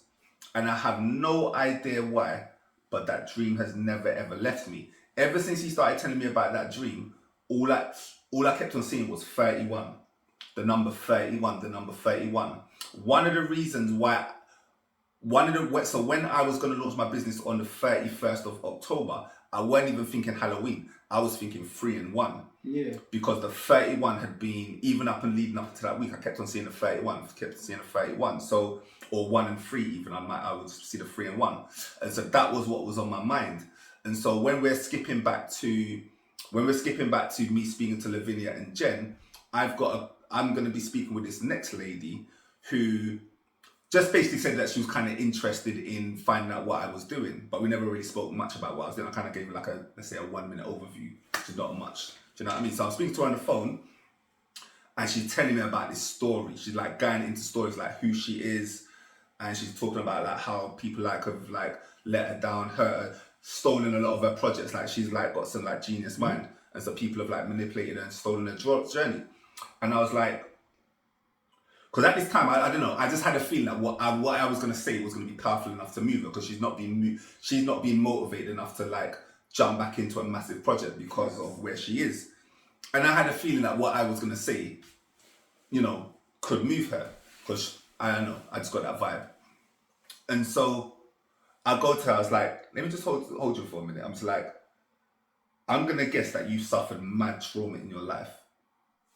And so this kind of opens up, and she was like, yes, it's true, by the way. She was like, her immediate response was like, raw.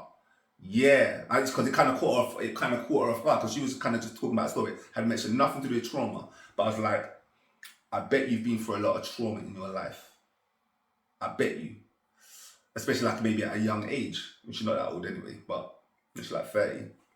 She was like, do you know what? When I tell some people my story, they're always like, you should write a book. That is exactly what Lavinia says, and that is exactly what Jen says. Like literally word for word, they're always like, yeah, people always say I should write a book on my story. And so I've called out, so this was my first one where it's like, I myself am not a channeler, but that is me doing myself a disservice, because I am a channeler, because I read the signs. Yeah, you tie it all together. I can tie it in together. So even though I'm not necessarily like a medium or a psychic on that level, because I understand synchronicity, because I understand symbols, I understand when I'm in a pattern, I can understand when I'm in a cycle, I can be like, okay, so if 1, 2, and 3, if 1 is 1 and 2 is 2 and then 3 is 3, well, then must be 4, it must be coming up next. Yeah, facts. And so that was an example, that was a classic example where I wouldn't even I'd almost not call that a channel, but I would call that me pattern recognition. I just to bring the conversation, obviously you brought the 3 and 1. I want to bring it to the fact that you were writing something and then boom. Yeah. All right, cool. So now we skip. So I've had these 3 conversations. I'm like, yeah, females and trauma. So I've got this thing basically where I know that I'm going to be helping females through trauma. Like I just know this. Like we'll maybe circle back on this a bit later. But definitely, in the day, I haven't done no work. I've just literally launched my business. I've got a whole load of... Just launched his business after episode. He's just launched his business. I literally. And so that night before, I had sent out my first ever public tweet or like comment. But basically, I basically responded onto a YouTube video, but I just set up the social media channels, and so I had my name in there, so on and so forth. And to me, that was like my first confirmation. That was like my first affirmation into the social media, into this like digital world. And so that next day, I had a whole plan. I still had to set up some more channels and so on and so forth, but that was kind of like me just setting the temperature. So I had been on the phone for about 4 or 5 hours by now, and I finally get onto my laptop, and I've got this project with this employee that I've got, this new employee that I've started, and so I'm supposed to be sending him some stuff, and essentially that third person that I had spoken to, she was speaking about reverse engineering, and we were basically speaking about how we're both system builders. We build up systems, and she was talking about reverse engineering. So for some reason, I'm building this like plan, but instead of me start working from step 1, I'm working from step 9 and then working my way backwards. So when I'm working out the backstory, and basically it's based on the hero's journey. So I've got a 9-step program. It's all about the hero's journey. And for this particular thing that I had to do, I started at step 9. Worked my way backwards because I'm looking at my story, again, my personal story. And I'm just thinking about the origin. And then obviously in this video, I've been speaking about that it was these dreams of death. So my mind specifically went to death. But because I've already answered that question of what happens when you die, the question was a different one. The question was, how do you die a perfect death? Facts, yeah. That's my new question that, you know, I got a bunch of answers for. That's hours worth of a conversation. Which if you align it back to Jen, that channel where she takes transitions. Yeah. He dies that perfect death. How do you die a perfect death? Yeah. So for some reason that is, and again, these are just like I'm kind of being quick on this. So it's just like whatever's intuitively coming to my mind, that's what I'm writing down. I'm not really spending too long doing this because I'm in a rush. So that minute that I think, or that second that I think about that question, this person pops up in my mind. This person is called Brother Panic. This person called Brother Panic. The reason why we haven't mentioned his name the whole entire time. Obviously, for those who's watching, obviously you know Panic made the transition. But when early in the conversation I say Leon doesn't take me into his course, I asked this guy all these questions. One day he introduced me to Panic. I don't really need to get into the story of how he does it, but from the moment he introduced me to Panic, I've never ever looked back. And Leon just let me go. And from that point, all I've ever done is just spiritual progression, channel. Like when he talks about, like, I literally channel information. That's how I get my information. I rarely read books that much. I read books like when I first started. Before I met Panic, I read a lot of books. But once I used to just channel so much information, so much ritual. Leon introduced me and my cousin to Panic. He introduced both of us. So when he writes that, obviously this guy comes into your mind. This is and obviously you write it. You go on Facebook and instantly I find out he dies. Literally, I thought about death. Thought about Brother Panic because Brother Panic. Anyone that's listened to even a second of his video, it'd be hard to listen. And this guy's not talking about death and what happens when you die. What happens when you die?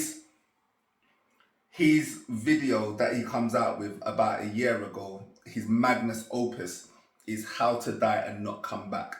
It's still up on YouTube now. It's a 3-parter. It's 21 hours long. And it is probably the most profound video that he's got on his channel. Easily. So and he would call this his magnus opus. Like, after this, there's nothing else. And funny enough, like, I haven't watched a video as profound from Brother Panic since. Like, it was literally that. He had nothing else. He literally gave you the slam dunk. He gave you the 3-point shot on the buzzer. Like, he done that. He gave you the Aguero moment. So, like, he done that. And funny enough, Leon, he phones me. But I have to rewind because I have to almost take over this part. Because Brother Leon will tell you, he mentioned 3 master teachers. For me, there's only one, and that's Brother Panic. I've always listened to Bobby Hemmett, No Phil Valentine, respect all of those dudes. But every time I listened to Brother Panic, he spoke to me spiritually. And he literally, the dude I am today, I would not be if it wasn't for Brother Panic. Point blank, period. There is no questions asked, there's no questions answered. Like, literally, Brother Panic is everything. Like, bruh. So, long story short, if I rewind back, if my thoughts of Brother Panic is always about whenever I think of Brother Panic, I always think about sweets. That's the reason why we've got the sweets up there and the pine cone for pan energy, obviously. I was saying like my understanding of Panic is that obviously that's why we got the sweets, that's why we got all of the pine cones. But the Saturday before Panic dies, I have the most excruciating toothache. The most excruciating toothache that I've ever, well, one of the most excruciating toothaches I've ever had. Like, so painful. I can't eat sweets. So when Leon comes to my house and the kids are knocking the door, the reason why there's no sweets in the house is because I can't eat sweets. That night, or the night before Panic dies, I have this dream, and a lot of my channels come through dreams. Now, I have this dream, and I'm dreaming the comedian Faison Love. Now, if anyone knows who Faison Love is, he's a famous American comedian. He was in Friday, he was in Money Talks, he's a famous American comedian. I'm a comedy connoisseur. Like, I love comedy. Comedy is probably my favorite thing on earth. Like, there's nothing I love more than laughter. I've never found Faison Love funny. But this dream was so vivid, and you gotta remember, like, I channel information from my dreams, I control my dreams. I was not controlling this dream. So, in this dream, I'm eating me and Faison Love are doing nothing but eating sweets. Like, we're eating sweet after sweet after sweet. We're not doing nothing else other than eating sweets. I wake up, this is the Thursday.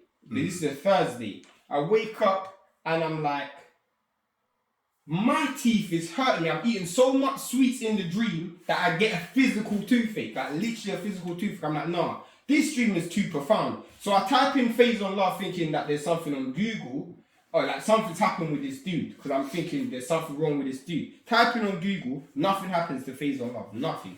So I'm thinking, what was that? So I ignore it, literally ignore it, live my life. Panic, Leon phones me, Panic's passed away. I'm working while Leon's telling me, I'm literally working. And I'm like, rah, that's sly mad. And the moment he says it, I don't really process it. Leon phones me, I phone him straight after. I come off the phone, and because I'm working, I didn't process it first time. Second time I did. It's going to be very profound because it's the same thing happened to my cousin. When I phone Leon again, we're talking, and I come off the phone and I feel this instant sense of like mourning, like I'm so sad. I feel this instant sense of mourning, and this Faison Love dream comes back to me. Like, what the flip is this dude? Like, this dude has nothing to do with this. Like, what is this dude doing? And I'm thinking, I need to do something to channel Panic to see what all of this is all about, just to piece this together. I'm like, what can I use to channel this dude? When I think of Panic, what's the first thing I think of? This dude always eats sweets. In the dream, I'm eating sweets. I've had a toothache. I haven't been able to eat sweets this whole entire time. I phoned Leon. I'm like, bro, just about the time, I'm going to tell Leon, listen, I have to channel Panic. I'm going to You asked me a question first. No. Remember the question? No. Your question was, what's the first thing you think of when you think Literally, of Panic? I asked him, what's the first thing you think of when you think of Panic? This dude said it's funny because I just finished eating my dinner and I saw sweets on the table and he thought of Panic, and I'm like, fam, that's the same thing. I was literally about to explain the same thing. He says the exact same thing that I say, literally instantly. And there's the thing about it is as well, Panic has got thousands, hundreds of videos, thousands. To be honest, you could probably associate about 9 or 10 things with Brother Panic. Easily 9 or 10 things. But because I had literally just seen a sweetie, and it was an orange sweetie, so my introduction into it is Bobby Hemmett, who is Brother Panic's protege. Teacher. And so, for me, the most classic, famous thing of Bobby Hemmett was when he says, I healed myself with orange soda. Like this is just a metaphysical story basically to get you out of your monkey mind and stop thinking about logical ways of magic. And so he's like, I'm so powerful, I can heal myself with anything. Goes to the fridge, all he has is orange soda. He's like, I'm gonna heal myself with orange soda, and he heals himself with orange soda. That has never left my mind. And so when I'm looking at the sweet, it's also an orange sweet. And then even after like the day where I was reflecting, I was like, right, there were 4 sweets and all of them were orange. There were 2 of the same sweets. It was a quality streets basically. There's like 3 orange quality sweets, and they were all the orange ones. Right. And so I was just like, so that's when he was like, oh, what's the first thing that you think of with Brother Panic? It's literally because I had just seen the sweets. So I say sweets. I'm like, he says sweets. I'm like, raw. I was literally about to say that. But I'm like, Leon, bro, since I've come, since you told me this, I've felt this sense of mourning. I'm like, bro, this phase on love, I never told Leon about this dream before. I literally forgot about it. It just came back to me the day Leon told me he Panic died. It's about an hour after, isn't Literally an hour after. I'm like, bro, what the flip is phase on love got to do with it? Leon's like, bro, who's phase on love? I'm explaining who phase on love is. Leon's getting ready to leave to go to this concert you referenced before. Bro, we haven't even got into. I didn't even. Yeah, go on. Yeah, so Leon's. I just want to get my one out of the way quickly. Bro, so the synchronicity is so mad. So I'm like, Leon's like, who's phase on love? Like, who's phase? Like, I'm trying to explain like, this comedian, but Leon's more focused on phase on love, and I'm like, what does this relate to Panic? I'm trying to get this dude to answer, but he's thinking about who's phase. He's literally trying to remember who phase on love is, and I'm like, bro, this dude, he's like, no way is this dude not on the TV right now. The dude, the movie is a movie with Lindsay Lohan and So it's a movie with Lindsay Lohan. Now I'm coming home and I've not told my family about anything that's happened to me this day. Like literally, I've just been out all day, I've been on the phone all day, whatever. So I come home, it's Friday night, they're chilling, they're watching a chick flick. I'm thinking it's a film called Princess Diaries or something. So I'm like, but my head's not in it. I'm eating my food. I'm trying to go to this concert. I'm always late. Anyone knows me. I'm always late. So I'm obviously running late. And then boom, boom, boom. And it was so weird because there's Lindsay Lohan on some her Lindsay Lohan chick flick thing. And then the next scene is Phase on Love. I swear that when I saw Phase on Love, I was like, what's he doing in this chick flick? I'm not even paying attention to what's being said. I didn't even know who Phase on Love was as a name. I just know I've seen this guy's face before. Obviously, I've watched Friday and stuff like that. I've seen this guy's face before. But I didn't know his exact name. But I was just like, what's this guy doing in this random movie? Like, how random is this kind of thing? Thought nothing of it. Went to the kitchen. That's when I've seen a sweetie, basically. I finished my dinner. So, go on. Yeah, so he says, bro, the dude's in the movie that, Leon only sees 30 seconds. He sees the 30 seconds Phase on Love's in it. I'm like, damn, this is so mad. So I'm still trying to decipher what all of this means. But now I know the synchronicity is there. Leon seen the sweet. Leon seen the Phase on Love. I'm eating sweets. I couldn't eat sweets for the whole entire time. I couldn't pay the spirits when he knocked on my door on Halloween. The spirits visited me. I just didn't have any sweets to give them. Bro, it is so mad. I'm literally thinking, I don't understand why Phase on Love is coming to me. So, long story short, we move forward. And me and Leon are literally thinking, sweet, Phase on Love, Panic. Is it because Panic is heavy and Phase on Love is bold and they're both heavy and bold? I'm like, that don't really sound right. But what it was, and it is so mad because if you listen to Panic said this before. I mean, the video that we're watching now, we're rewatching some Panic videos. He even says, like, there's a layer where comedians are made. Remember he says that where comedians are made, and comedians are made to open your heart chakra. And if you can see right now, I'm in the green. Comedians are made to open your heart chakra, and I've never laughed at this dude's jokes, but sweet heart chakra. I'm like, damn, this is where it is. And then Leon pieces it all together. The dude's name is Phase on Love. It was nothing to do with the flipping, the individual. It was the name. His name's Phase on Love. And literally, the moment I decoded and understood the pieces and the jigsaws together, I never felt an inch of mourning, nothing but gratitude and thankfulness. Like literally, I felt so thankful. So I phoned my other cousin, and he done the same thing to me. He was like to me, bro, that's mad what happened to Brother Panic, man. He hung up the phone. like 20 minutes later, he's like, bro, why do I feel like I'm mourning? Literally, we both stopped. This is Tyrone we're talking about. Like, me and Tyrone both been taught by Leon. So he's like, why do I feel like we're both mourning? So I explained Tyrone what's happened to the situation. He's like, I don't even want to be too like add to this. But you know that same morning I had a toothache the same morning as you. I'm like, seriously? Yeah, I couldn't eat sweets neither. And me and Tyrone has not spoken since the Tuesday when we were all in the same room. He couldn't eat sweets neither. Me and Tyrone literally posted the exact same picture of Brother Panic. And I asked Tyrone, why did you post that picture? He didn't even see mine. He's like, oh, because it resonated with me. I wanted it to resonate. I wanted to find something that only I had. Literally, that's the same reason why I done it. Bro, the whole thing, I was like, yeah, this is so magical. The channels is coming through. Obviously now, like since that's happened, the things that I've deciphered within myself in terms of purpose. And Leon will tell you, the last 6 months, I've been channeling a lot of information about like science, science information.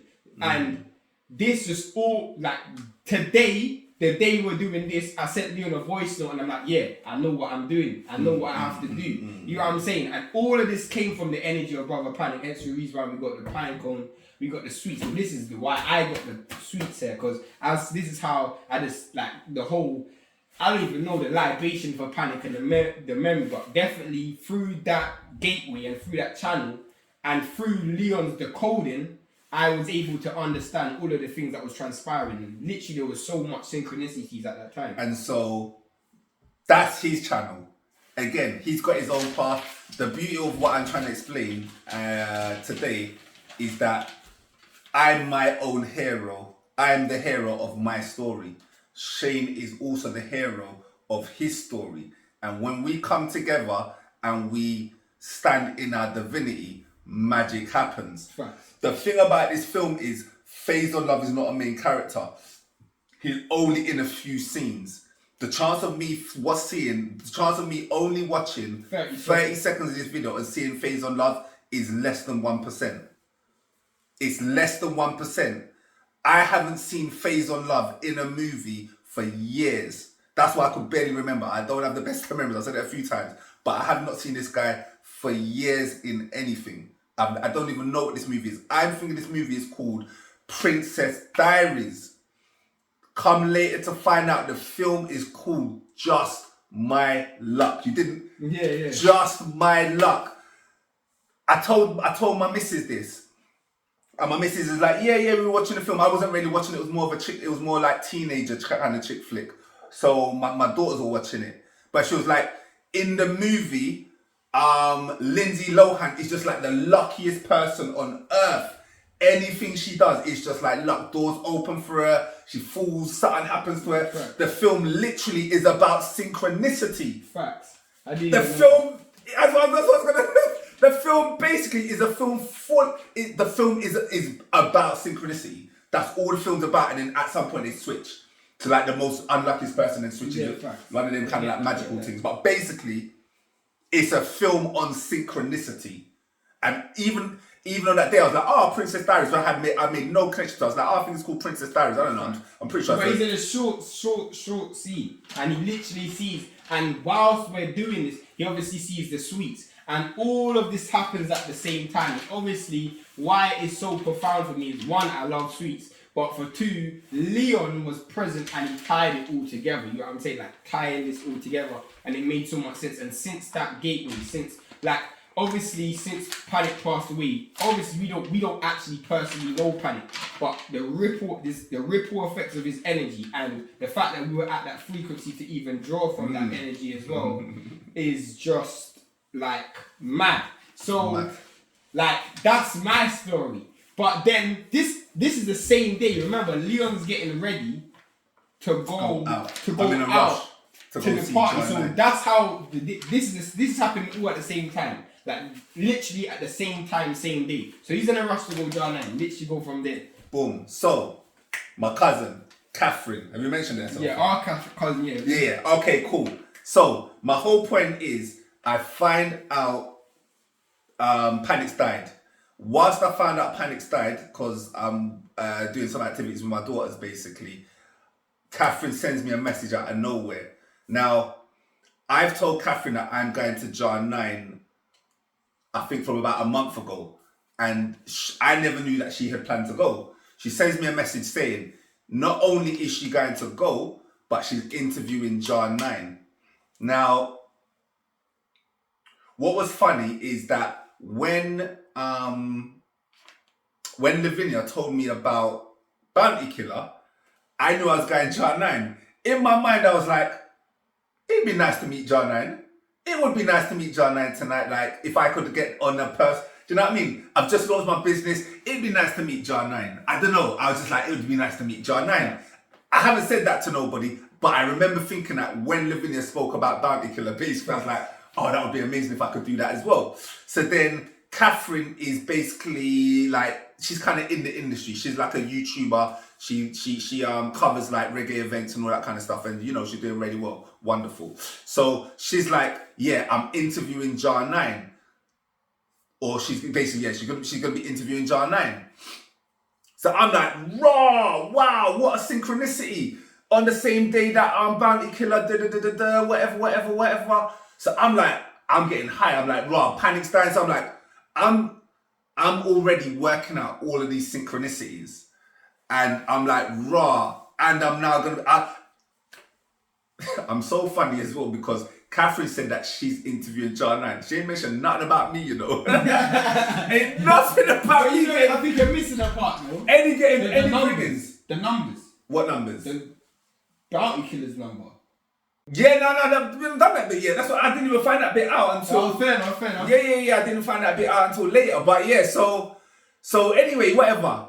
She then messages me half an hour later and breaks my heart. I'm joking, but she breaks my heart. She's like, oh, I'm not interviewing Jar 9 no more. Sorry, I'm not interviewing Jar 9 no more because the guy who was going to do the interview that set up the link or whatever, he's stuck in South London. Even though the little connection there, deep south. Yeah. South London, stuck in the underground. He's stuck. Yeah. Traveling. He's stuck in traffic. He's stuck in traffic traveling in South. Brother Panic is all about the underworld, by the way, if we haven't said that before. Right. All about death. No, I didn't. Yeah, all about death, all about the underworld. So anyway, whatever. He's stuck in traffic. So that's it. It's all cancelled. Whatever. So I'm like to Catherine, do you know what? It's a celebration anyway. It's still a celebration. Like I'm celebrating tonight. I have to mention something else before you. I know you're not gonna like this part, but I'm gonna say. So Leon was the person who introduced me to Panic. He introduced me to Panic. Panic taught me everything that I know to this day. Literally everything that I know to this day. Panic dies when this dude launches his business. And I say to Leon, bro, that's slime, man. It's like this dude's passed you the torch. That when you're yeah. That was before the phase of nothing. That was before the phase of nothing. Yeah. I remember and I was like, I'm like, I kind of, now obviously I see the synchronicity. So I'm not like trying to deny it, but I'm like, you know, if someone gives me a big compliment, I'm kind of like, thank you. But when it's so big like that, I'm like, really? And again, I'm just at the start. It's not like I can see the future like that. So I'm like, we'll see kind of thing. I'm more like a we'll see kind of thing. Do you know what I mean? I've got a lot of work. I've got a lot of work to do before we can start talking about that kind of thing. So anyway, Catherine now. I am a bit disappointed, but it's cool. It's calm. I'm meeting Jar 9. I've never seen her before anyway. So I'm still now going to celebrate. So whatever. Get off the phone with Shane. Shane, I need to go. No, sorry. I'm on the phone to Shane all the time because now what I've established is that Catherine is... I'm going to go pick up Catherine on the way to Jar 9 because whatever. So Catherine lives in Tottenham. I have never been to Catherine's house. Alright, this is the next thing. The funny thing is, although I love Catherine to death, and there's not an although to it really, I love Catherine to death, but me and her, we don't hang out. I have never, ever linked with Catherine outside of a family event. But she's so close to your sister. But she's very close to my sister. So my sister is the one that introduced her to Jar 9. My sister lives in Jamaica. She's from here, but she lives in Jamaica for past X years. And Catherine knows everything about reggae. Catherine is reggae. Like literally, she's podcast, her whole life is reggae. Funny enough, her son's birthday today. Fun. There you go. Shout out to Kyle. So he basically, my sister has introduced me to Jar 9, and she's introduced Catherine to Jar 9. And she's introduced you to Lavinia. And my sister has introduced me to Lavinia. So for me, my sister is like the link. She's like a link. Like she's a link in this. Very important. I was telling her this the other day. She's a link because I phoned her up after the event. Connect. And so my whole point is, I'm driving to Catherine's house. Now it's in Tottenham, and I've never been to her house before. I just know she lives in Tottenham. I have no idea why. And I've got my sat nav in, and I'm chatting to Shane, which means I'm not paying attention. I'm chatting to Shane. I'm not paying attention to where I'm driving or where I'm at. So I'm driving. Just that. So that's dominating our conversation. Dominate. Like who cares? Like what's on the road? Like literally, as long as I don't crash, that's lit. Whatever. So get to Catherine's house. Catherine comes out. I put Shane on speakerphone. Whatever. Boom. Shane, I need to go now. Like I've got another guest. See you later. Fact, Boom. Go on. I know that's what I'm saying. So the thing I haven't said about Catherine is, I've went to Catherine that this is a celebration. So I phoned up Catherine, so I phoned up Catherine to organize the details finally. And so that's when she's like, no, we're not gonna be meeting Jar 9, interviews cancelled. But I'm like, it's cool anyway, it's a celebration, we're celebrating tonight. I've had just the maddest day so far, and we're celebrating. She's like, we are celebrating. I'm definitely on that because I've had a really rough few months. I'm like, why? She's like, my grandma died. So her mum's... Death's introduced again. My mum's grandma has died. My mum's mother. Which is her mum's mother, basically. Her mum's mother has died. And she was like, that hit me so rough. Cut a long story short, she basically died of neglect. I don't want to go into it too much, but she basically died of neglect and people just not looking after her, not giving her the basic food, clothing, and shelter, not giving her the basic needs. And she literally died unavoidable. She could have avoided it, basically. So that cut her up for months. And then she's like, so do you know what brought me out, basically? What brought me out was this week, because I got invited, put on a VIP list to this event, and it was the Bounty Killer and Baby Sham event. That was when I'm in my mind, I was like, what? She was like, yeah. And I even took a picture with him and I went backstage and I got his number. So my whole point, so this is mad. I'm like, I've literally just spoken to Lavinia, and the thing that got Lavinia out of her thing to even, want to speak to me is that she went backstage at some event that she wasn't even supposed to be at, and has seen and has spoken with Bounty Killer, exchanged numbers and whatever. The link again is both Candice the link again. Candice, yeah. Candice is the link again because Candice introduces Catherine to Jar 9, Candice introduces Lavinia to you. They both go to the same place. They've never met each other, and they both go for the same reasons. They both go for the same reasons. They've experienced death, and they're going and they meet Bounty Killer. Man. I mean, the dude's name's Killer. Do you know what? Bro. I just saying Bounty Killer. I'm like, literally Killer, and he gave her the number. And I don't want to get too deep, but Lavinia's lost her son through a murder, killing, what it is, and neglect. Again, the dude's name is Killer. They both meet the same dude, and he gives them the number. Death. It's like I'm saying. Death. It's like they literally met death. Literally, it's so mad. And bro, that's so mad. You know what? Just clear to that now. The guy's name is Bounty Killer. Oh, I swear down, too many connections. Yeah, fam, it's so mad. They both go to, it's so mad. And then when you get it is so mad, that's getting clipped up by the way. That is so mad. long story short, then you go to the driving. Alright, so basically, anyway, I've got Catherine in the car. Catherine, now I've had the most maddest day, but it is what it is. I'm like, Catherine, how are you? Forget about me. Like, Catherine just told me that her grandma's died over the phone. She wants to celebrate. I've not said anything about, oh, my friend met Lavinia, like, who cares? Like, whatever. Like, you know what I mean? Catherine's mum's died. Catherine's grandma's died. So I'm like, Catherine, how are you? Boom. She just goes into her grandma. The first thing she says, yeah, I'm fine. You know, like I said, you know, it's going to be a good night. Boom, boom, boom. She's chatting about her grandma. We're about 30 seconds into the conversation. And I'm like, I stopped, like literally almost like a handbrake stop. I go, oh my, stopped dead in the road. I'm like, huh? You're speaking about your grandma dying.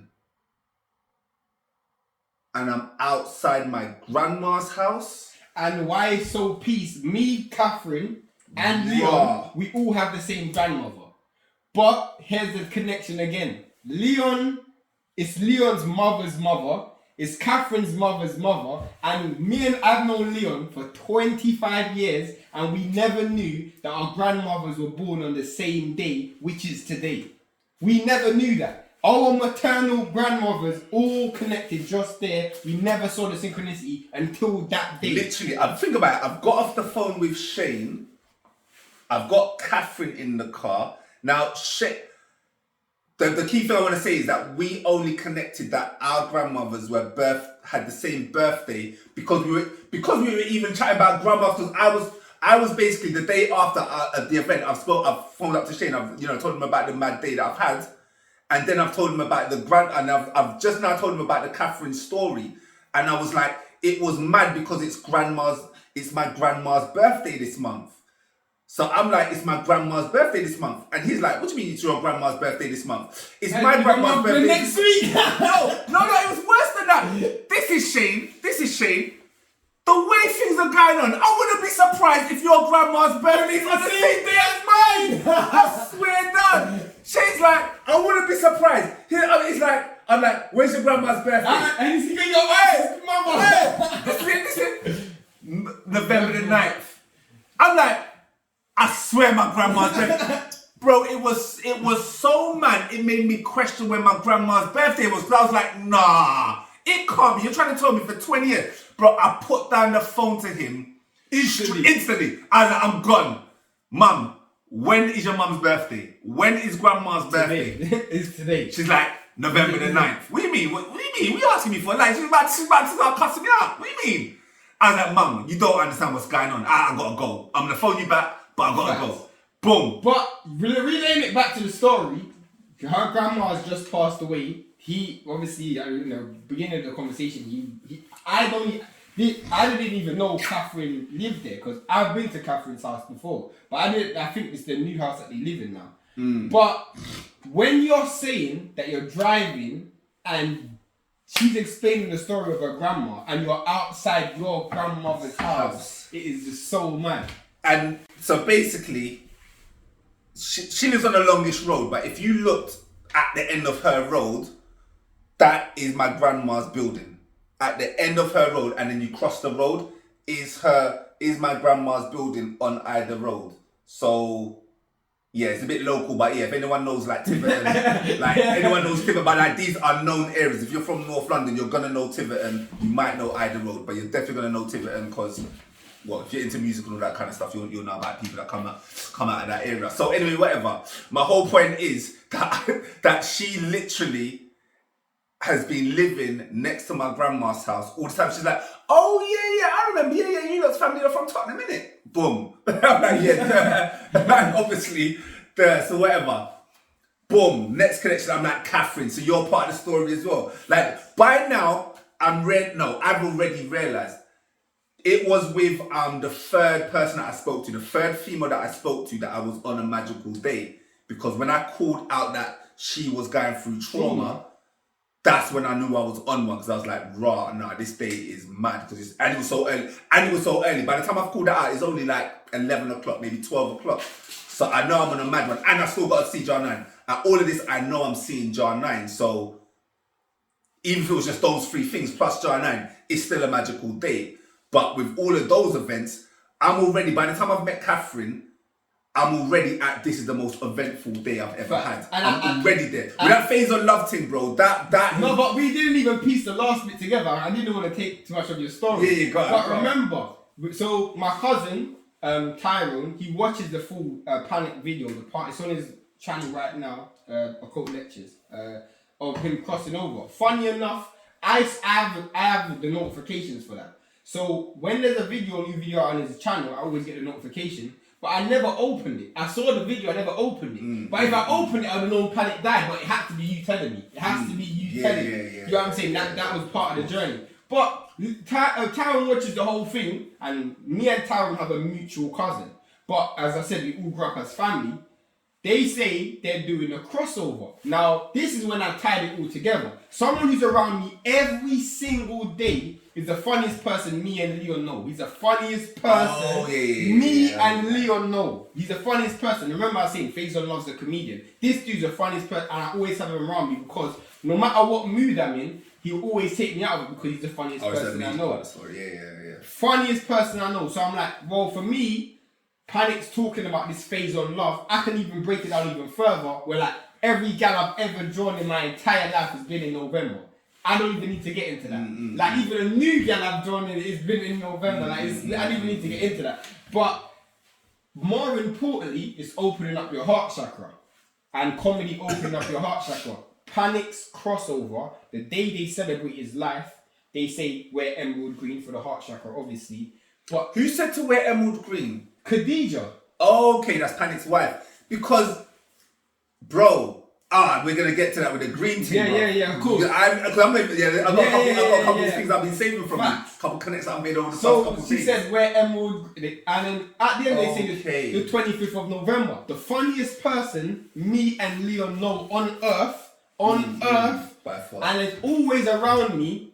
His birthday is the 25th of November. I swear to you, his birthday is the 25th of November. I explained this to him yesterday. He's like, no, I don't believe you. I explained this whole thing. I'm like, bro, go on YouTube right now and you'll see. I'm like, bruv, all of this made so much sense for me. Because, bro, you gotta understand, in my mind, I am so confused from this phase on love thing. I do not understand what's going on. All I know is that I had this dream, then I find out Panic's dying. I don't know nothing. But now, obviously, heart chakra, that's why I'm currently in the green right now, like, literally.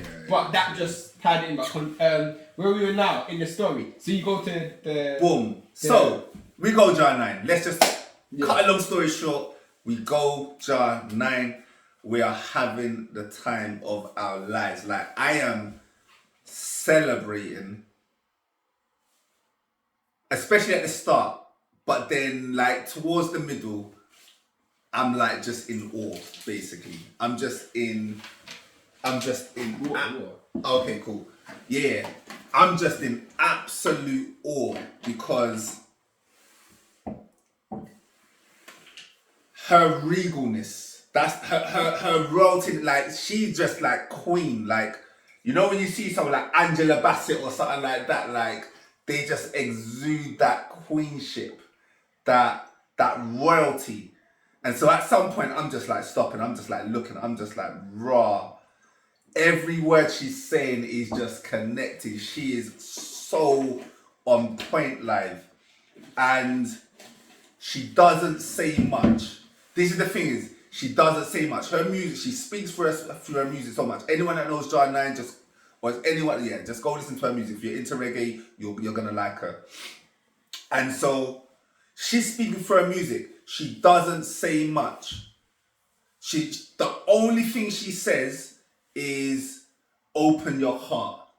That was the maddest thing. The only thing she said is open your heart. And she's like pleading with us. She was like, it wasn't like, please. She was like, Leah, that's not pleading, but she's like, please, you just have to open your heart. You have to open your heart. Which brings it back to again. Which brings it back to all this emerald green. And she's like, you have to open your heart. And then she's like, the only other thing that she said outside of that, which is the next connect, which is she's like, and she does this song about men and women. She's like, and she starts talking about, I'm like, Haile Selassie. She starts talking about Haile Selassie. And then she's like, so for those who know, it was obviously his coronation. It was his coronation recently. And so by now my phone has died. Like I haven't charged my phone. I thought my phone was charging. I haven't charged my phone. It's all set. I've got Catherine. Catherine's camera girl. She's recording the whole thing. Like normally I'm like one song, little half a minute. Catherine's recording the whole thing. I'm like, yes, Catherine, my phone has died and you saved me. I'm like, yeah. I'm just so happy at this time because, yeah, me and Catherine. So anyway, whatever. So if I had my phone, I would have checked that date. And because in my mind I was like, when did he die? Like I've got this story going on. When did he die? I don't know. So whatever. Anyway. I can't check that. So she does her show. There is a t-shirt. So like there's some merchandise and there's a t-shirt. I go look at the t-shirt. I'm like, bro, come on. So this is the t-shirt. It's called The Scientist. So she's basically performing with a guy called The Scientist, basically. Like, you know, backstage, whatever. They got a live band. They're all cool. And on this is Horus and Anubis. I had to get this. Facts. I had to. When I saw Anubis with the third eye and Anubis and Panic's just died, and we're talking about the dark, the underside. I've just written How to Die a Perfect Death. And basically, if you know anything about me, it's like literally even in my book, I'm like, you got to adopt the mind of a scientist. Or, you know, I even then, you know, later in chapters, I'm like, alchemist. But just to keep people nice and easy entry points, I'm like, you got to adopt the mind of a scientist. That is the best way to approach life, in my opinion. And so, even here with a dub master, bro, and you got to go low, because obviously dub is the low frequency. I only checked that one today. So yeah, man is the dub master, i.e. the low frequency of Anubis, bro. Right. Bro, yeah, this t-shirt is banging, fam. Again, my phone's died, by the way, and I don't carry cash. Like, so Catherine's having to pay for this. So I'm like, Catherine, can you swap me this? I'll give you back data. I'm like, yes, Catherine. At that point, I'm like, we need to go because the show was still after. Because this scientist guy, he was gonna play after. Basically, he was gonna finish it out. So John 9's finished by now. Whatever, she's done her piece. So I'm like, all right, cool. Let's just go home because the night can't get any better than this. And literally, I've just got my t-shirt. T-shirt is just saying everything that it needs to say for the night. I'm going home. Catherine, let's go. Whatever. So we're in Camden. This is Jazz Cafe, and where I parked my car, basically, I could have walked either way. Like, let's just say. So I'll come one way, and I don't know. I just like to do different things. So I was like, let's just walk this next way. It was probably about an extra 20 seconds, probably. So blah, who cares? My car's about 5 minutes away, maybe less than. So I'm like, let's go walk this way. So we start walking, and I see this vegan restaurant. I'm a vegetarian, whatever. So I see this vegan restaurant. It's a vegan Chinese restaurant. I'm having such a lovely night and enjoying myself so much that I was like, I kind of didn't want the night to end kind of thing. So I was like, and the restaurant was open. So I was like, yeah, let's go in. Do you want to eat here? Do you want to eat? Obviously, you got a pig, so you got my car. So I was like, oh, what? Do you want to eat? I'm like, do you want to eat? And she's got a pig. Yeah, I'm that kind of cheeky guy, so whatever. So she's like, I don't mind. When I just ate food, obviously you've heard the story, I just ate food, I had a nice amount of food before I left. I was not hungry in the slightest. Purely, I just didn't want the night to end. And I was like, wow, a vegan restaurant, that's a Chinese restaurant. So it's a Chinese only vegan restaurant. Camden's like this, it has these kind of boutique kind of places, but I've never heard of it before, whatever. So I'll go down there, I order some things I haven't had for years, just like names wise, because they got prawn on toast, and I've never had that. They got a vegan version of prawn on toast, whatever, boom. Prawn. Yeah. Obviously it wasn't real. Prawn. Obviously it was like made up, whatever they've done. But it didn't taste like prawn, but it had the texture of prawn. It did have a little texture. I wouldn't even want that. Bro, you know what I'm like. Let's not talk about it. You know what I'm like. I try anything. I try anything. So it was banging as well. It was banging. Like the Bro, food. I never take your opinion on food. You find everything. Like, the food was banging. It was mwah. It was banging, and whatever. Anyway, so yeah, all right. So in this restaurant is the first time I've been with Catherine for 4 hours now, whatever, car journey, show, whatever. This is the first time I've explained my day. So I've explained my day now, and I finished the meal.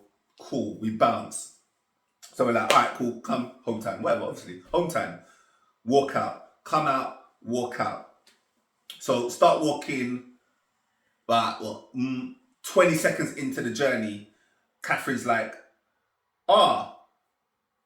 isn't that the scientist? You're like, huh? Isn't that the scientist? It's kind of a thin road. And so Catherine's walking behind me. So she's like, isn't that the scientist?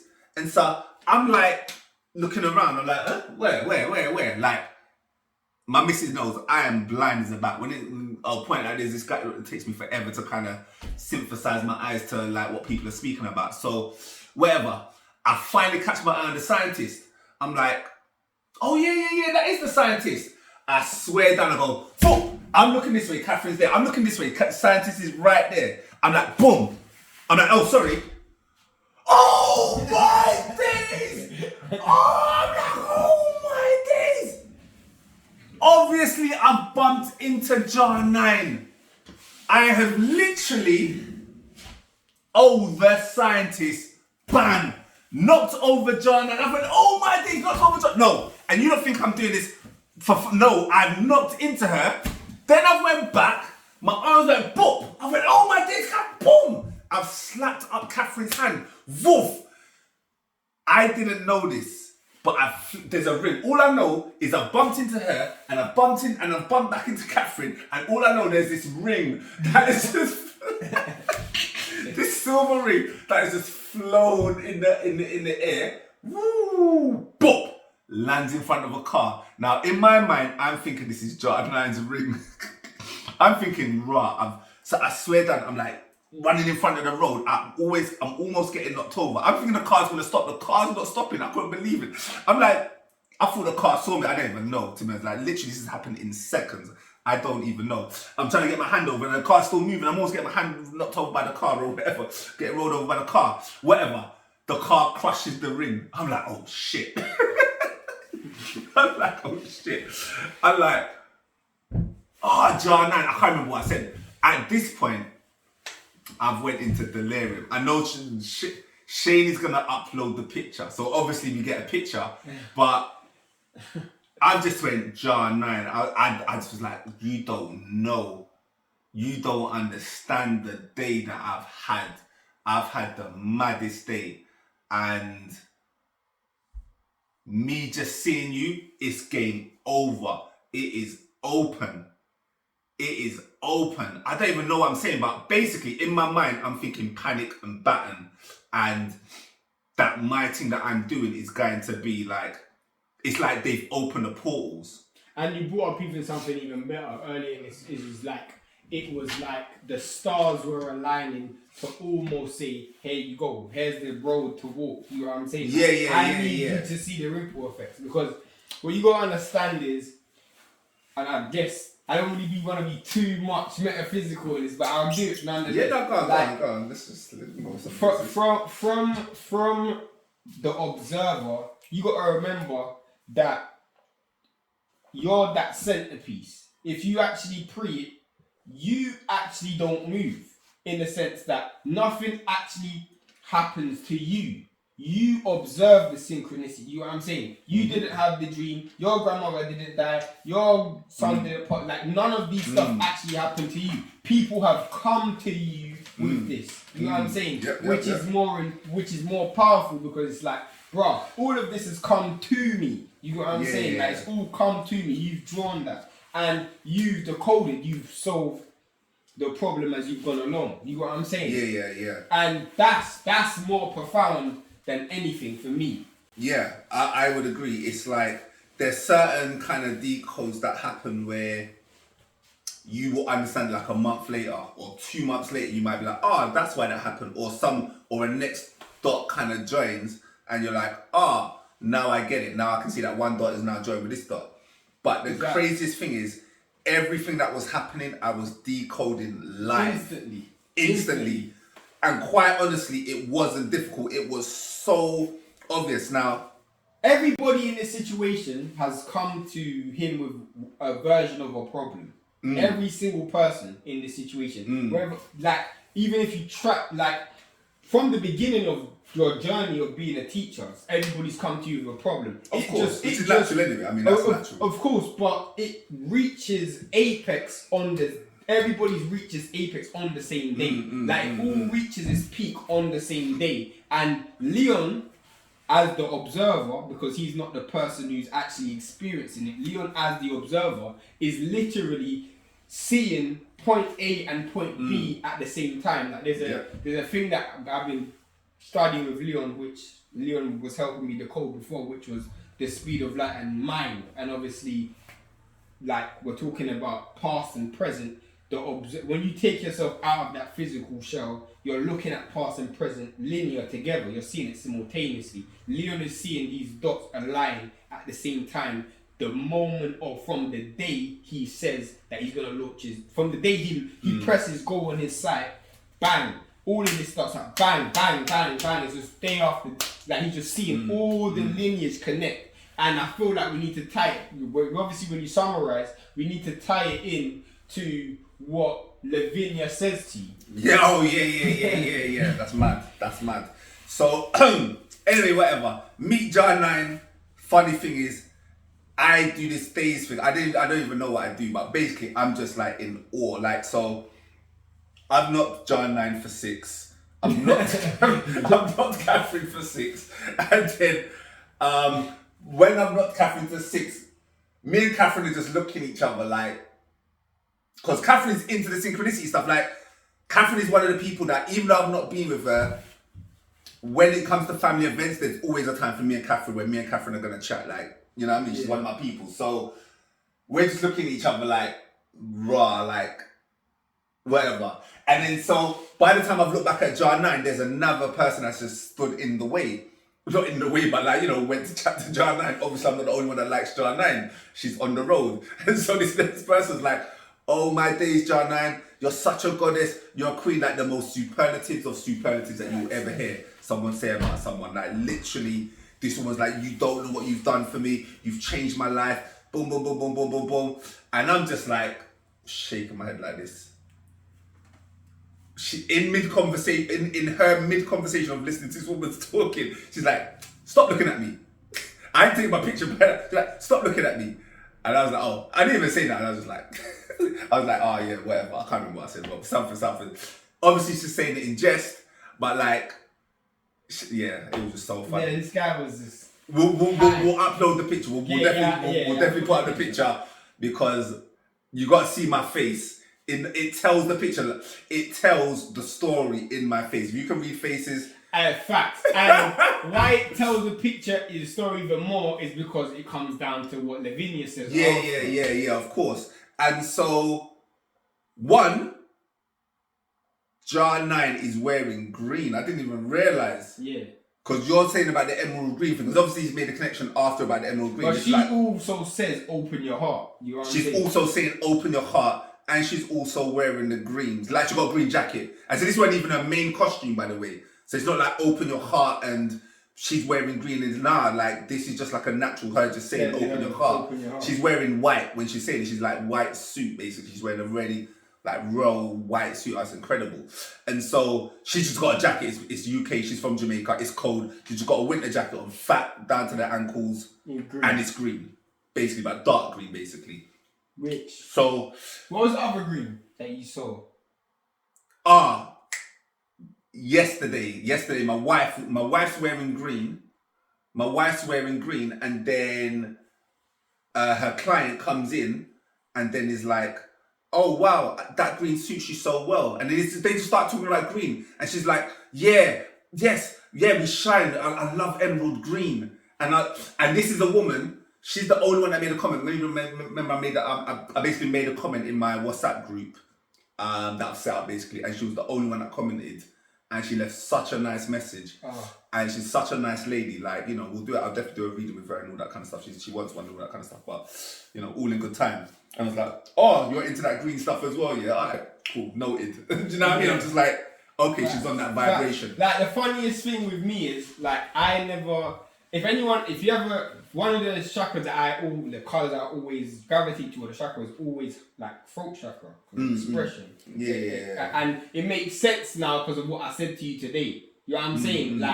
But the carrying burdens on your heart, and like if I ever have a problem, it's always been laughter that got me out of it. So that's what tied it in. But bringing it back to the thing, before you bring it up, and he's gonna bring up a state conversation here with Lavinia. Me and Leon were talking about deities, and this guy asks me, and this is what I love so much. He asks me, when you think of me, what's the first deity that you think of? I'm like, well, the thing is, I study deities. Like I chant with my phone, and my phone's using the recording. But if you see my phone, like I'm always channeling different deities. So like, and I study I don't just channel deities from ancient Egypt. I channel deities from everyone, like everywhere, like every deity. So I'm like, knowing Leon, I know what he gravitates to the most. So I'm thinking, cool. The first deity I think of is Tahuti. Because I'm like, bro, this dude's name is LAW, the laws. His name is Law. He literally practices discipline, order. So I'm like, cool. Tahuti, like that's the first. Obviously, you got Tahuti here, so that's the first thing that that's what I thought as well. Tahuti, but obviously then the conversation with Lavinia happened. Yeah. So let me get straight into it. So Lavinia, I'm on the phone to Lavinia. And I'm now telling Lavinia this story. So this is like a day or two after, basically, maybe 2 days. So by now I've got bare the downloads, bare like the lessons and all that kind of stuff. A lot of the stuff that we'll touch on in a bit. But Lavinia, the day before, has basically called me something as well. She called me something. She was like, because I'm basically telling her about I've basically told her about the fact that I'm helping people. She knows I'm helping people, whatever. She's like, Leon, do you know who I see you as? I see you as that guy. You know that guy? By now as well, I've told her about trauma, the fact that I've been helping people, and I had the synchronicity with the 3 people with trauma. Basically, the 3 females with trauma, including her. And she was like, yeah. Because you always remind me of, what's that guy from X-Men? You know that one. What's that guy from X-Men? Yeah. And I'm like, what, Professor X? She's like, yeah, Professor X. You're like Professor X. Obviously, you've got this school, you've got this philosophy that you're running, and you're always helping, you're always teaching. With powers. You're teaching people. Yeah, but it was even more than that. Because what I was explaining to Lavinia as I was matching up, it's basically, especially with Jen, is like energy that if you get it out of control. So I don't remember stuff. I keep on saying that. There's a good reason for it, but I don't remember stuff. So I was like, out of all the X-Men movies, and there's like 4 or 5 of them, I've watched them all. I only remember one scene, and that is the scene where Professor X is basically in a room with Jean Grey, who's the most powerful X-Men out of them all, and she's basically a film called The Dark Phoenix, which Lavinia told me about as I was saying this to her. I was like, Jay, you remember that scene? Boom, boom, boom, boom, boom. And basically, Professor X is having to go into Jean Grey's mind to control her because she's about to lose it and destroy the whole universe, the whole planet, story of you which and is Jen. the Phoenix. Which is the story of you and Jen. Which is the story of me and Jen, because when Jen goes chaos, it can destroy a world. Like literally, she has started riots. Like she is literally an activist. Facts. She has started riots. I don't want to really blow up my family's story, but like literally, I don't want to go into my family's story, but basically starting riots, like literally riots that people know about. And she's there on the front lines and has been one of the igniters just by her being there. Do you know what I mean? And she's spiritually so powerful. And to the point where her humanity can't control it. Yeah, basically. Just sometimes, her issue is sometimes that her humanity just it just fades into the background where it's just like, nah, it's just not even there. Forget about it. I'm even gonna just forget being human, and so people can't take it. So whatever. Anyway, so obviously living is like, yeah, she's the phoenix. Jen is the phoenix, and I'm like, yeah, obviously Jen is obviously she's the phoenix, and so it's not just about like, oh, there is a school, he's a teacher. It was more like, no, the most powerful people, in my opinion, I don't want to get into too much debates because it's a comic thing, so you get better debates for like comic people, but just chill for a sec. For me, the most powerful people in watching the X-Men are the three females: Rogue, Jean Grey, and Storm. They, for me, are the most powerful. And Rogue has got a wait, what was the boss that you saw? Huh? The boss that you saw when you're driving. What was the boss that you saw? You missed that when you're driving with Catherine and through the traffic, and you saw the boss coming when you were talking. Oh no, but no, I was in the restaurant. The Chinese restaurant. I saw the number 88. Oh, see, yeah. That's my number. So my destiny number for those who know numerology. So my destiny number is the number 88. So that's all of my name. In my full name, basically, is the number 88. So as we were in the Chinese restaurant, and it was at a particular moment I was explaining a story, and I was talking about synchronicity, and I was like, look, see, that's my number. And I just showed Catherine, and the number 88 bus went past, and I was like, yeah, look, see, there you go. Like, everything's happening. I'm basically telling her that this is the most maddest day ever, and that everything's happening to me. And then literally my number comes up and drives past. So like, literally, I was like, see, I told you, Catherine, like, literally, I'm not making this up. This day is crazy. And then she witnessed it with me on Jar 9, on the Jar 9 thing. So anyway, circling back. So my whole point is, I could dig that one. When she was like, oh, you're the Professor X, even though I had never thought about it for myself, when she said it, it made sense. That was the whole point about it. It made so much sense. I was like, I could rock that, yeah. And I love the X-Men as well. But the difference is, Professor X isn't really a celebrated deity. Well, it depends. It depends on how you look at. But comments. yeah. But I get what you mean though. But it's not. But boom. Anyway, yeah, boom. Let's keep it moving, because otherwise we just get into like. Yeah. Because I love X-Men, because like Black Panthers and da. Anyway, whatever. We keep it moving. If you know, you know. If you don't, whatever. So she then next day now, we're talking more. Separate conversation. I cannot remember what we were speaking about, but it's a separate conversation. And then she's like, oh yeah, do you know what? Yeah, that's it. It's because I've now explained, again, I'm going about this trauma thing. I'm talking about like trauma. All right, now we're going to get to the major theme. Now we're going to get into the major theme of why she said it. Because she basically was like, oh, Leon, yeah, you're Professor X. And I'm like, all right, cool. When, you know what I mean, she's a channel as well. So I'm like, all right, cool. Yeah, she's channel. I will listen to that. All right, cool. Boom. So then I basically, now this is where the comedian thing comes in. This is where the phase on love, because now we've decoded the phase on love thing, yeah, and the comedian thing. And I've said to her, I felt like I finally made Shane see the importance of synchronicity. Because remember, if I said to you, look, that at the start of it, I was like, I invited Shane to see if I can kind of raise up the importance of synchronicity and why synchronicity is so important. Because for me, it's my number one spiritual tool. His number one spiritual tool, I'd probably say channeling. Okay, he said it himself. He's right here. I don't need to speak for him. Channeling. He said channeling. My number one spiritual tool is synchronicity. And I literally, my whole book, I won't say my whole book, but I've literally got in my intro why I say synchronicity. There's a real specific reason, and that specific reason is because it's easy. It's way easier than channeling. Facts. It's like literally you can just learn what the number one means. You can read books about it, and so you could just use your logical brain to just get it to catch up. Yeah, I think it's way more easier to control. Channels just come. Like with me, I don't you can't force the channel. You know what I'm saying? Yeah. So what I'm trying to say is you've got this thing called intuition, and not everybody knows how to develop your intuition. And so the easiest way to develop your intuition is to get into synchronicity. Facts. And so that's how I do. But that's how I teach unbiased, whatever, read the book. So anyway, whatever.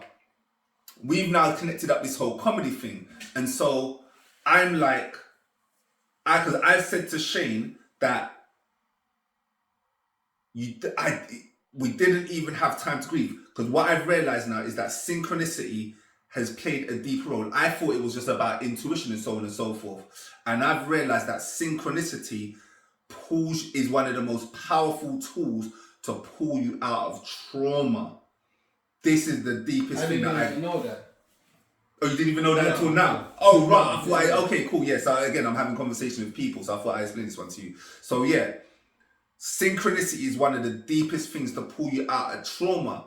The thing that happened is, I love Brother Panic, but Shane loves Brother Panic. Right. Shane was feeling a way where he was feeling actually sad. Like there was a hole. Sad.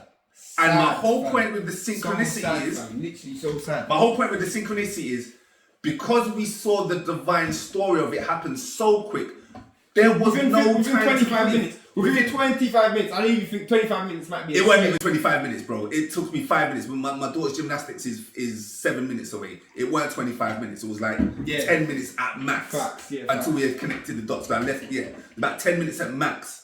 And so my whole point is that there wasn't any time to even grieve, because the divine story was played out where it's like, nah, this isn't a grieving. This is a celebration, fam. This is a celebration. The moment we decoded it, I felt gratitude. Like the moment I decoded it, and it's like, bro, I remember, this is the maddest thing, bro. I remember, and I have a struggle. My sister always says to me, "Oh, I love you, Shane," because she sits there and waits for me to say I love you. Because I struggle to say I love you to people. To say I love you. I remember I'm typing this message because obviously one of the things that I do when I'm if I'm channeling or if I'm pulling through energy I'll make a post.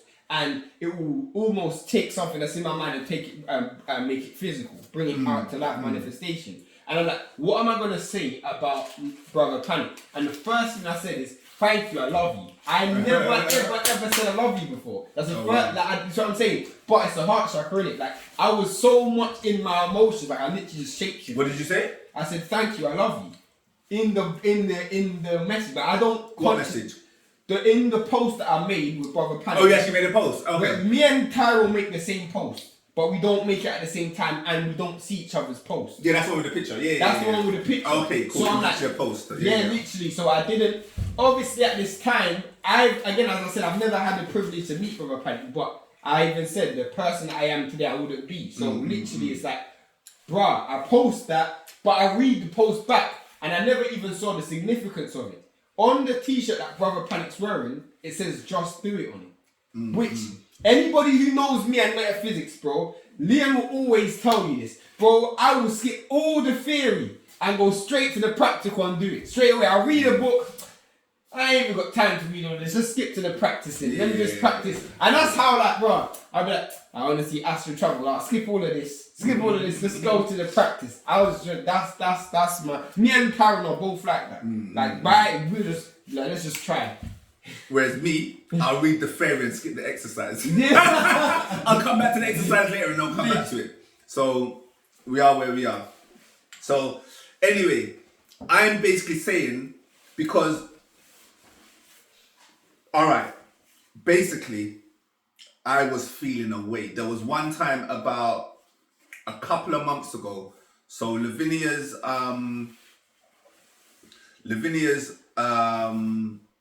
son has died, and Jen is not in a good place because she got so high that she couldn't ground herself, that she wasn't really in a nice situation on that come down. The consequences of her going 5D and not grounding herself and not centering herself, and just she was gone to the stars, gone to the stars. The consequence of that meant that she weren't really in a great place. And I was like, raw, my two students. Even myself, because I didn't have no purpose. Yeah, but with you, it wasn't trauma though. I wasn't really. I wasn't thinking of you. You wasn't worried. There's no worry. You're cool. You're doing, bro. You're 25. You're living your life. Whatever. Who cares about you? So my whole point. No, but the reason I'm saying it is because the conclusion's still at the same point. You know what I'm saying? Yeah, but I wasn't thinking of you in my mind. Yeah, no, I I'm hear just, it's literally Lavinia and Jen. Like, I'm like, raw, trauma. And so a few months, and trauma, I'm like, raw. And so, the thing is, I then speak to Jen. So I speak to Jen. I haven't spoke to Jen because it's hard to speak to her. I speak to Jen, and she's like, Leon, because I basically just told her how I was feeling. She was like, I was just like, yeah, no, I'm kind of feeling away. Because she was like saying some stuff, and I was like, she was feeling away. I was like, yeah, no, I feel like I've let you lot down, or I'm not sure if I've let you lot down, or do you know what I mean? You're Like, boom, boom, boom, boom, boom, like you lot my students, and da da da da da. And she's like, Leon, stop right now. I don't want to hear none of that. Stop, Leon. I swear down, if it was not for you, I'd probably be dead right now. I don't need to say like I'm not anyone. I wouldn't say something like that. I would don't take that stuff lightly. She was like, literally, if it wasn't for you, I would be dead right now. And then she went to explain why she would be dead right now, because she was like, I've done it. I'm done. I've come down here. I've seen everything. I went to 5D. I boom boom boom. I transitioned thing. What else is boom boom boom? Then plus, she was just like, I'm tired. Like she's been through trauma that you wouldn't wish on your worst enemy. Like, when she shares her story, I can't think of anybody I'd probably say that's had a worse story in terms of trauma after trauma, just her lifestyle, how she was grown. Like, I was trying to get her on this call, but she couldn't make it, so I don't really want to blow up her story. Maybe there's an interview where it's kind of like this, and then Jen is sharing her story, because her story needs to be told. As everybody says, you need to write a book. But, you know, whatever. So my whole point is that she's like, nah, Leon, if it wasn't for you, I probably wouldn't be around. I would be dead right now. So it's like, literally, it's that plain. And so it's me knowing that your mentality and how calm you are and how patient you are and how understanding you are is why I'm so patient with these people that are just like, it's hard, but it's like, you know, it's so tiring. She was just like, yeah, it's just so tiring having to deal with people and people that don't understand, and you get me and you see it, you never judge, and and all these kind of things basically. So I don't want you to ever kind of think like that. And then with Lavinia now, I haven't even said that because I don't need to, because I kind of have seen it basically, which is the way I'm hearing Lavinia speak. Like I said, it's like she's not speaking like someone that's just lost her son. She's taking her pain and turning it into magic. It's the alchemy in front of us. It's the alchemy in front of us. And then she's saying it. So now, 2 days later, she's basically saying, nah, Leon, like, I don't think you know how special you are. I don't think you know what you've built. Like, I know obviously you're just at the start, but trust me, what you're doing is about to change things. And so I'm like, all right, cool. And then she's like, do you know who you are? Do you know? She was like, no, that's it. I know I mentioned Professor X the other day, but do you know who you are? You're Baron Sondi. She didn't even say Baron Sondi because she doesn't know deity. Yeah, no, but she was like, who's that guy? Yeah, she was like, who's that guy? But I had to say it for her. She was like, who's that guy? You know, he does Day of the Dead. I think he wears purple. You know, he's got a smart. I'm like, what, Baron Sondi? and then I'm like, get out of here. Now, normally, I'm like a listener, whatever, contemplate. This one was the first time I was like, shut up. What are you chatting about? And I'm like, I just didn't get it. And then she just dropped something. She was like, yeah, do you know why? It's because you're helping people transition through the underworld. Because trauma is the underworld. Right. Trauma is going to your shadow side. Trauma is going to the deepest depths. What does Planet say? That's how you program your subconscious. That's how you program your subconscious, is through trauma. It's one of the 3 ways, is through trauma. And you're there basically helping people transition, and you're the best guy for it because you don't allow people to get sad. This is where she connects the Joker, because you're always smiling. Facts. And the truth is, bro, you can tell this dude anything. I swear, you can tell this dude the most tragic news, and this guy will still be smiling in your face like you told him that you won the lottery, bro. I've told this guy, and he's like, yeah, it's wonderful. Yeah, this is just beautiful. That's how this guy is, bro. He just be smiling. Your grandma died, yeah. Oh, that's beautiful. That's wonderful. Oh, Fantastic. Like, I don't know what the psychology behind it is, yeah, but that's how this dude is. Like, he's always smiling, and he's not smiling because, and this is how I know him. He's not smiling because he's happy for your pain. He's smiling because he knows he can fix it. He knows the answer, bro. That's why he's smiling. Like 90%, it's like. It's not that, by the way. Bro, it is fun. I'll tell you what it is. I'm here, bro. You have to. You know what? Bro, you know why, yeah? Because it's the same smile, yeah? That it's like when I ask you a question and you already know the answer, it's the same smile. It's not that. And I never don't see this divine story. That's what it is. And so when people are talking about death and all that kind of stuff, even if I don't know what the divine story is, I just know that there's a divine story to be told. And if I ask you questions, I'm going to find it out within seconds. And so, we are not our body. These are like the basics of life. The soul is not the body. So somebody talking about death, well, the soul didn't die. So what's the I quite honestly, their soul didn't die. Like, I don't get it. Like, well, no, I do get it. What I'm trying to say is, I always see the synchronicity, or I always see the divinity. More importantly, forget even the word synchronicity. I always have a way to just see the to see the divinity in things. And normally when people open their mouth, whether they're happy or sad, there is divinity in sadness.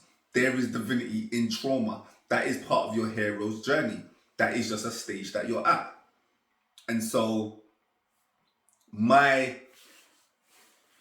plus, we don't live, people take life too seriously. This life is not that serious. And so, for me, I can't take it. It's just not serious. It's just not serious. It's not as deep as people try and make out, and it's not as serious as it is. Now, anytime that you think it is serious, not every time, but a lot of the times, that's because of your conditions, your programming, your lack of understanding, your lack of knowledge, your lack of wisdom, your lack of seeing a bird's eye picture, your lack of seeing the divinity in the moment. And so that's causing you to feel a certain way. Not all the time. Sometimes it's just literally, I miss this guy. Mm-hmm. This guy was one of my best friends. We had the most fun. I know I'm going to have less fun with him now, innit? Yes. Do you see what I mean? So it's not like I'm not compassionate for those things. But at the end of the day, as Brother Panic says, fuck your humanity. And so, where is your divinity? As long as I can see the divinity in the story, I'm all good. That's what it is. Yeah, facts. That's what it is. So where are we in the story? Because I think we've got through the beef, nuts and bolts. Yeah, there's a couple more things. Because we didn't tie back the what it all means.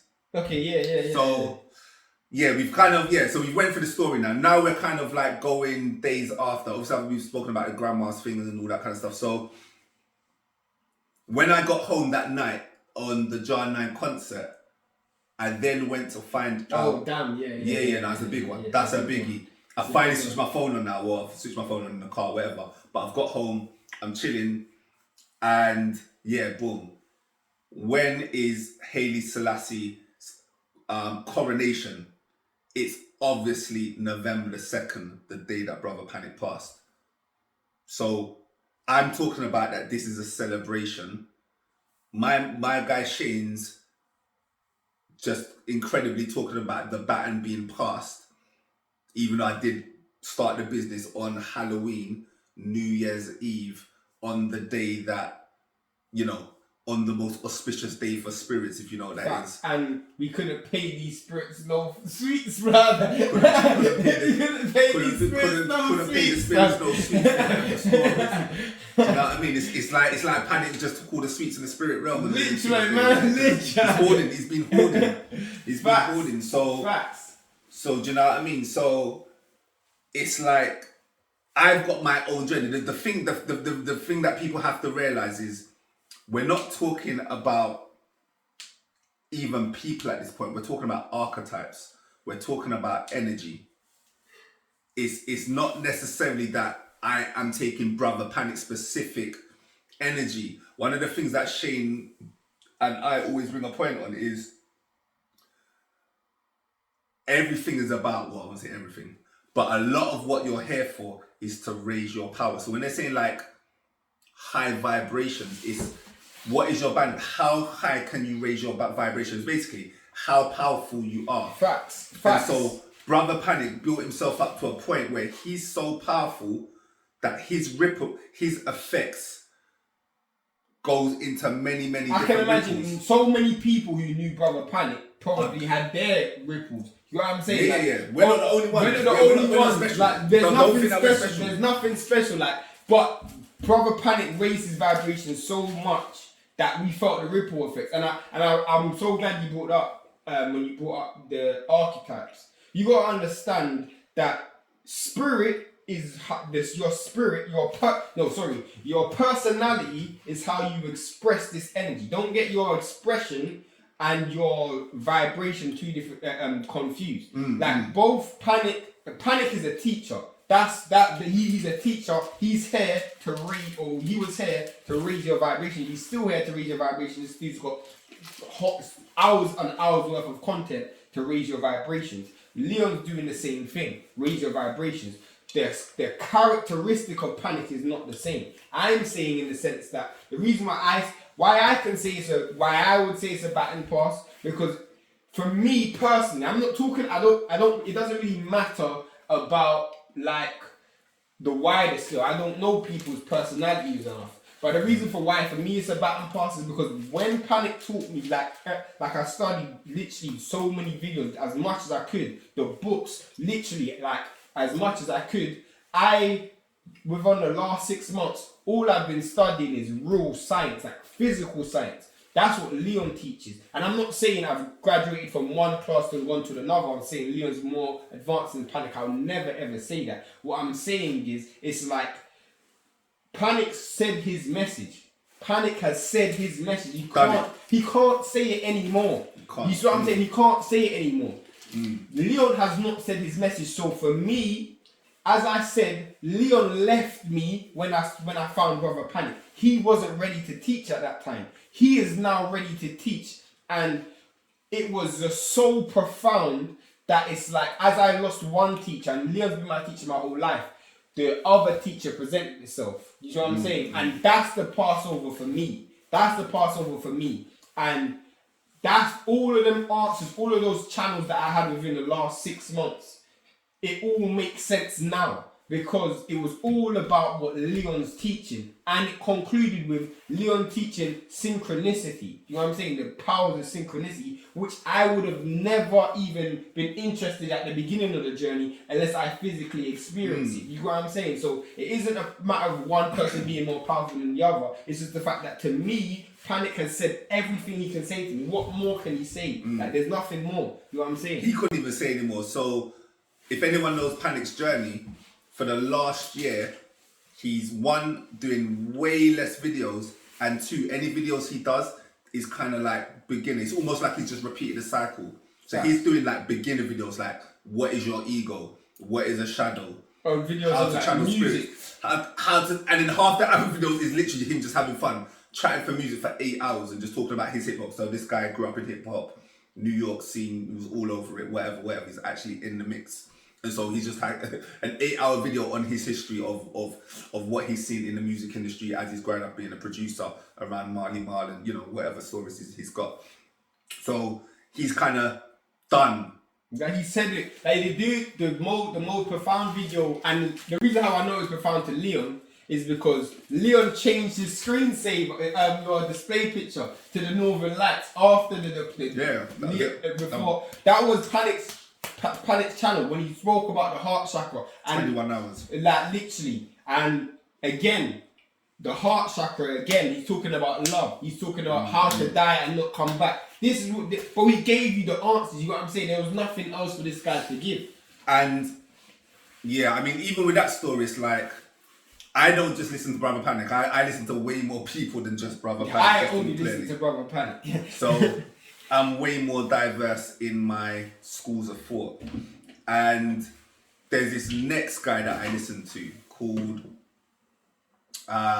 Chief Yuya. And so I'm listening to Chief Yuya, and basically he's a masterful teacher. I can tell, the way you can tell a masterful teacher is when they're teaching you something and they're dropping hints and you get the punchline just before they reveal the punchline and they knew that that was going to happen. Yeah. So this guy's got like, he's just got this series of almost like a playlist, but it's a theme that he's going through and he's just breaking down one word per video. But they don't seem to have any connection. And I just remember like 3 videos from like the last of him like finishing the series. Let's just say there was like 20 videos in the series. At number 18, I connected all of the dots. Or number 17, I connected all the dots. And in the next 3 videos, everything that I connected, he started speaking about like, yeah, so this was the whole purpose. This was the whole reason. So I kind of got the download, the decode, like 1 or 2 episodes earlier than he had actually revealed, like, this is my punchline kind of thing.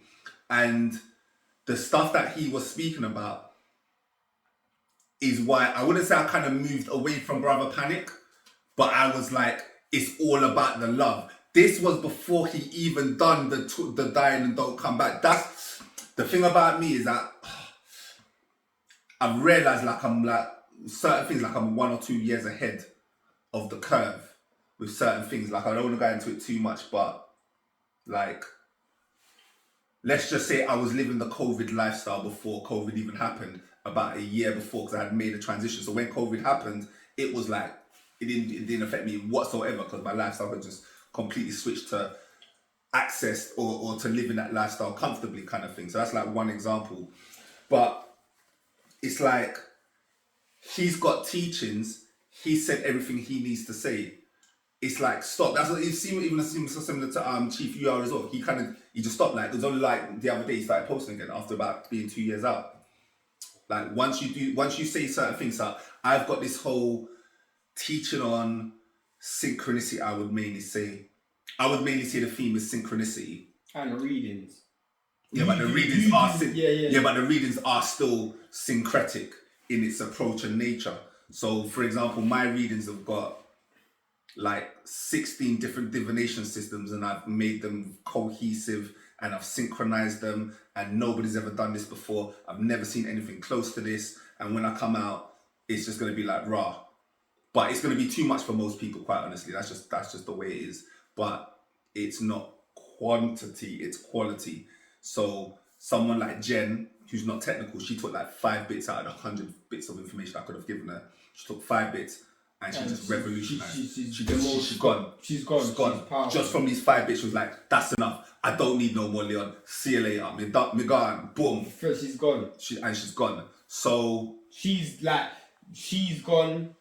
This is what I'm saying. Lavinia's gone. Lavinia's gone through the most traumatic experience and performed alchemy in front of all of us. Like, he performed alchemy. He turned the worst experience into her. She created a world of heaven in her mind. You know what I'm saying? Now calling out, even the way she's calling out me Baron Sunday, and I'm like, I forgot to say about like, me resisting it. I'm still resisting it.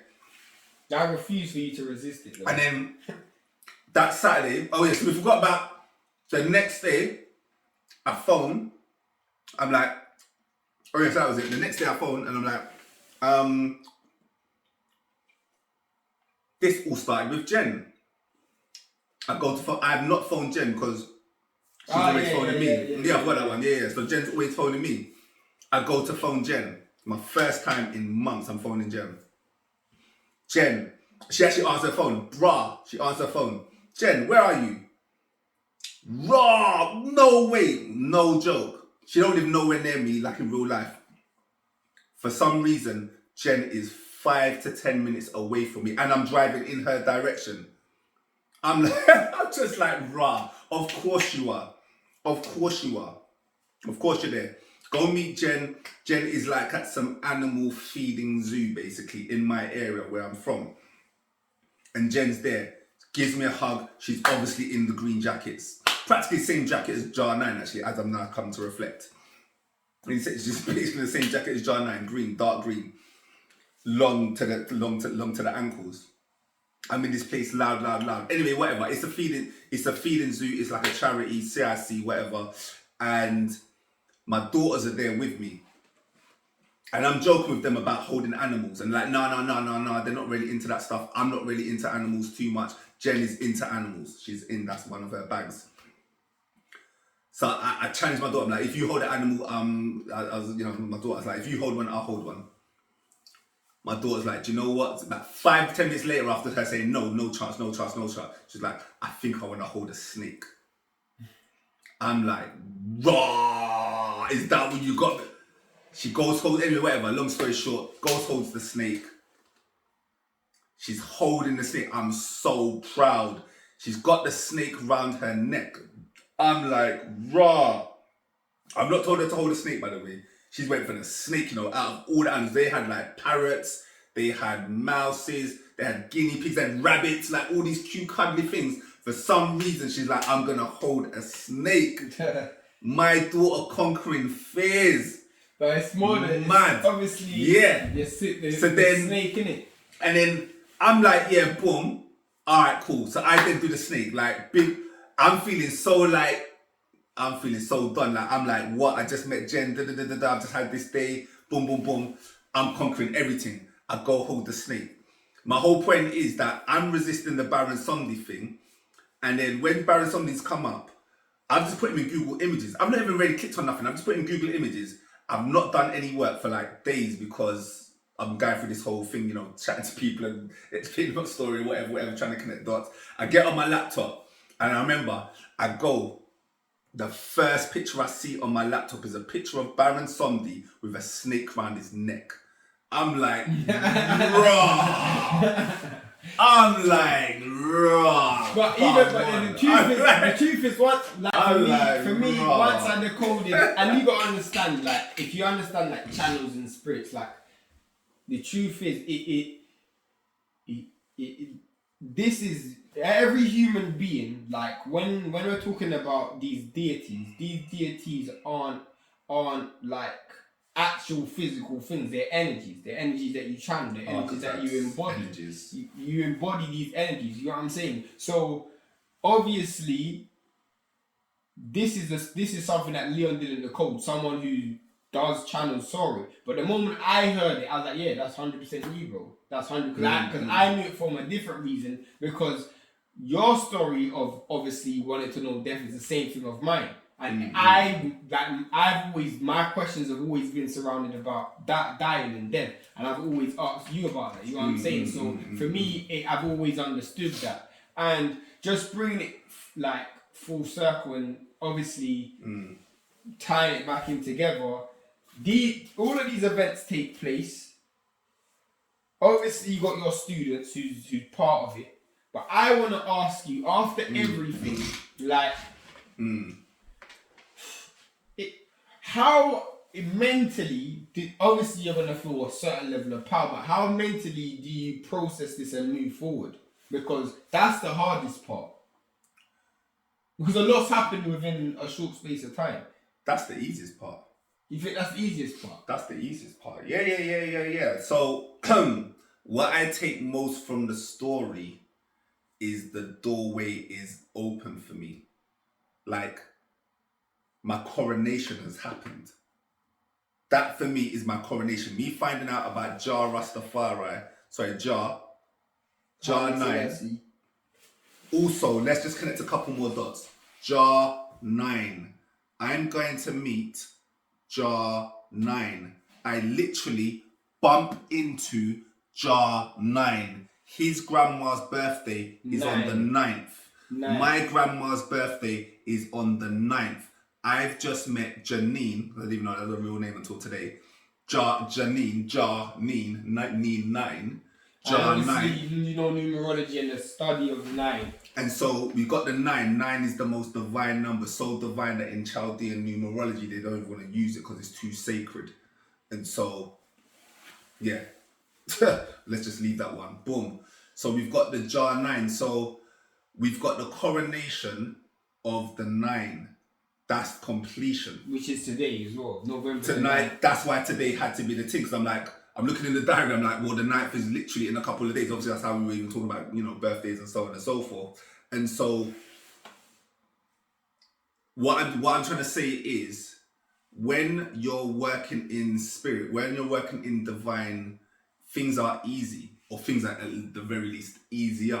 So I shouldn't have to work so hard. And it's not even about working hard. I'm a hard worker, full stop. So that's always going to happen. But I'm going to do what I can, and I'm going to let God do what I can't. That's one of my bars, or it's not one of my bars, but I've taken it as a bar. And so I don't. Basically, what is definitely put out at my mind is I have no fears or worries about this as a business, as a way to provide sustenance, as a way to help people, as a mission. Like, my tendency negatively sometimes is to overthink things, and can happen to the best of us. And so I no longer need to overthink certain situations. I can still, move with how I move, but I don't need to worry. I don't worry anyway, quite honestly. Like, I just don't really have it in me. But I can definitely overthink something. I can definitely overanalyze something. And so I can do that, but it's not going to be because I'm worried about anything. It's just like literally because I want to make sure that how I'm helping somebody is in the most powerful and accurate way possible. I'm being as valuable as I can with my time. But I know that my stars are open. So, for example, my reward, I got my first ever client. So I did, obviously, I told you about that, isn't it? Yeah. So basically, I've got a package, and I've been warning people about my price. So I'm like, I'm gonna give away 99% of my stuff for free, and then I'm gonna have some stuff where you can just enter, buy a book, whatever, £20, whatever, boom, boom, boom, boom, boom. But there's certain packages that are gonna be so premium because I'm gonna put my all into it, like my man hours into it, helping people, coaching sessions, and so on and so forth. And so that I'm gonna have to charge a normal price, like what I would call a normal price. But other people might see it as expensive, especially if you're only into free stuff or spending £10 on books. And so I phoned up this lady who I believe could be my first client, because I'm not really out there. I'm not really even pitching my services like that. But it's someone that came to one of my lectures. It's basically someone that came to my class that I did a couple of months ago, and she wasn't even supposed to be there. She didn't know nothing about me.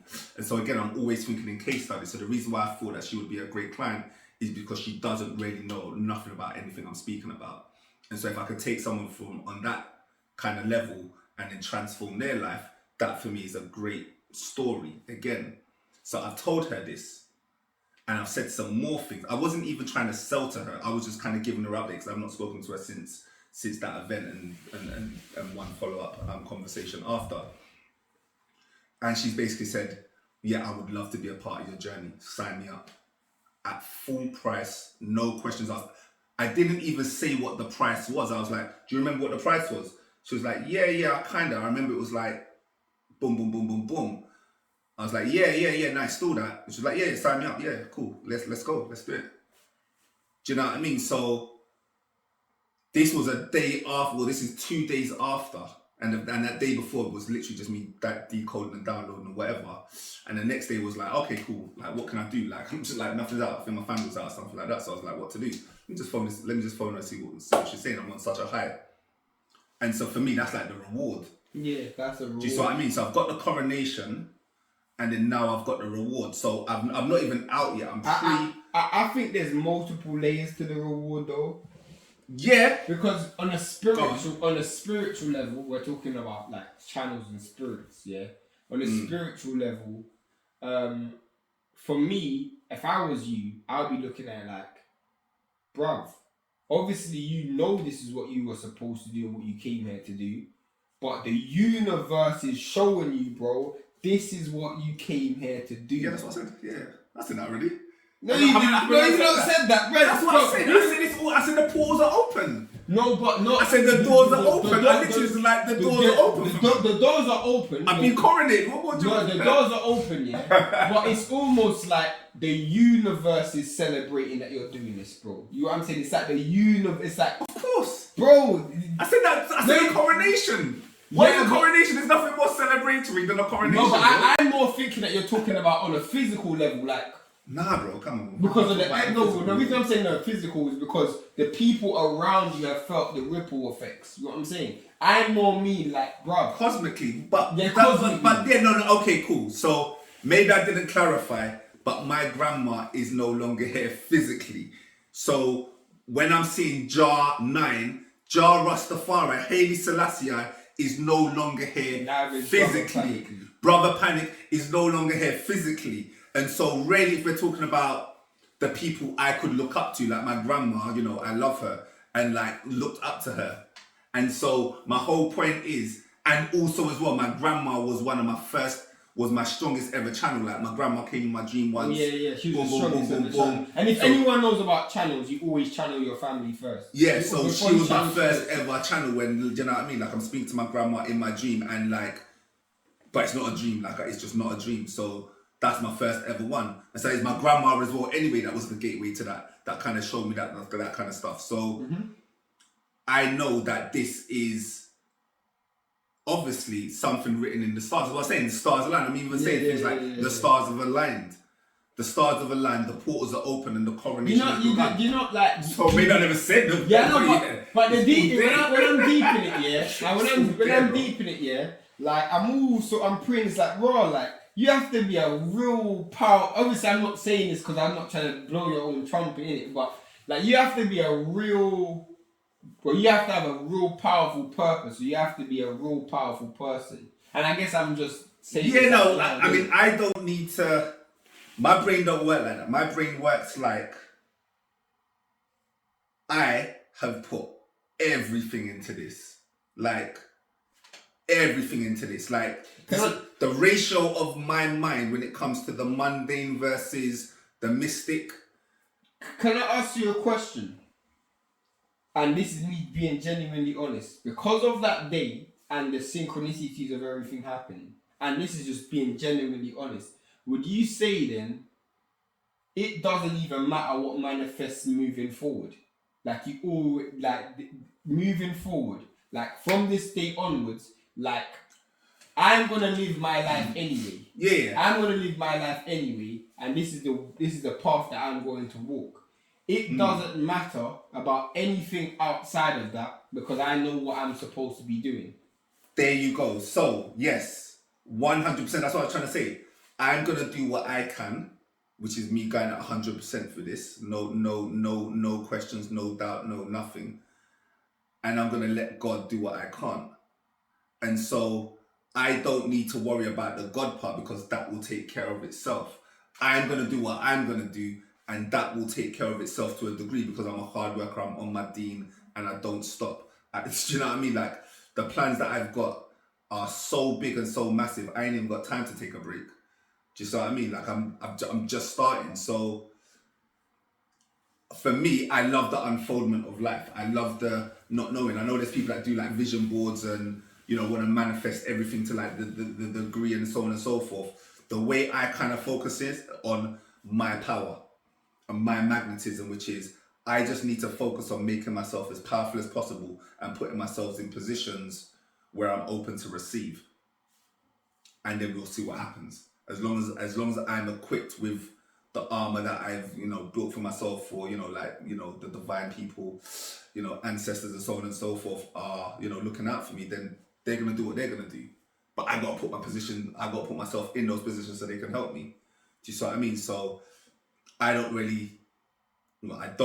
have any worries about that. Like I made 2 phone calls today, and those 2 phone calls, they're set. Like it's not like I'm not gonna have hardships and feedbacks and like downs and so on and so forth. Like from a human level, but that's a human level. What do you say?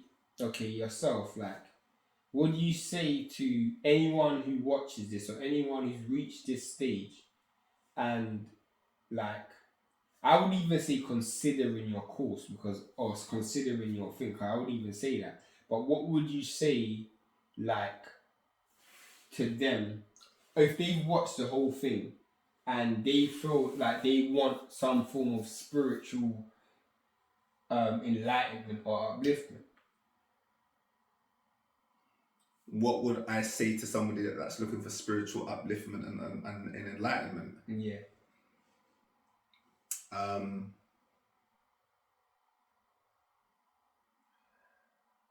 I do like that question, but there's no but to it. The way I speak to people is very, very personal. So every single time I say something, it's going to be different to everybody. So obviously this is, a YouTube video that's going out to, who I have no idea if one person's going to even look at this. I have no idea. But in general, for me, it's about two things. One, how curious are you really? Like, how badly do you want it? Actually, is where I should have started. How badly do you want this? Because you want to fight like there's no tomorrow. The way I live, the way I speak. So even when I'm speaking to my daughters, I speak like I'm never going to be able to speak to them again. Like if this was my last conversation I ever have with them, what would be the last things I want to say? Anytime I speak about something spiritual to them, or even in like anything about just life, like just general life stuff, I speak like I'm about to die tomorrow. And so I put everything into that. Now that doesn't mean I'm going to speak to them for 5 hours because of whatever. It could literally just be one word that I might say. Mm-hmm. And that's the thing that I want to leave them with. But it's like, how deep do you really want to go? Because in my mind, most people are just not serious. It's like spirituality is like a part-time thing for them, in my experience. So there's only, I don't even want to say percentages, but like less than 5% of people that I meet that when you speak to them about spirituality, it's not about them understanding. Everybody can understand words because I'm just using words that are in the English language and I can speak in plain language. So it's not about understanding the words. It's how deeply does it resonate with your core that it sparks it into some form of action. And that action could also just be a thought. Mm-hmm. It could be a meditation. It could be a contemplation. It could be an exercise. But how much of the divine spark are you allowing to shine within you? That is my main thing, because the last thing that I'm working on now, like, so I've got this, my first ever client, like my first ever paying client for my full course, everything, like the full works is like a 3-month thing. And so it's kind of made me just like, okay, and also this person is literally at the start of their journey, like literally at the start of their spiritual journey, even though they're very old, not very old, but like, in their 50s basically. So they're in their 50s and they don't really know that much about, metaphysics and that kind of stuff. So how do I help somebody like that? And I've basically built this kind of like chart. It's called The Journey. And it maps out why it's so complex. I don't get it. Don't go fucked, I'm not sure.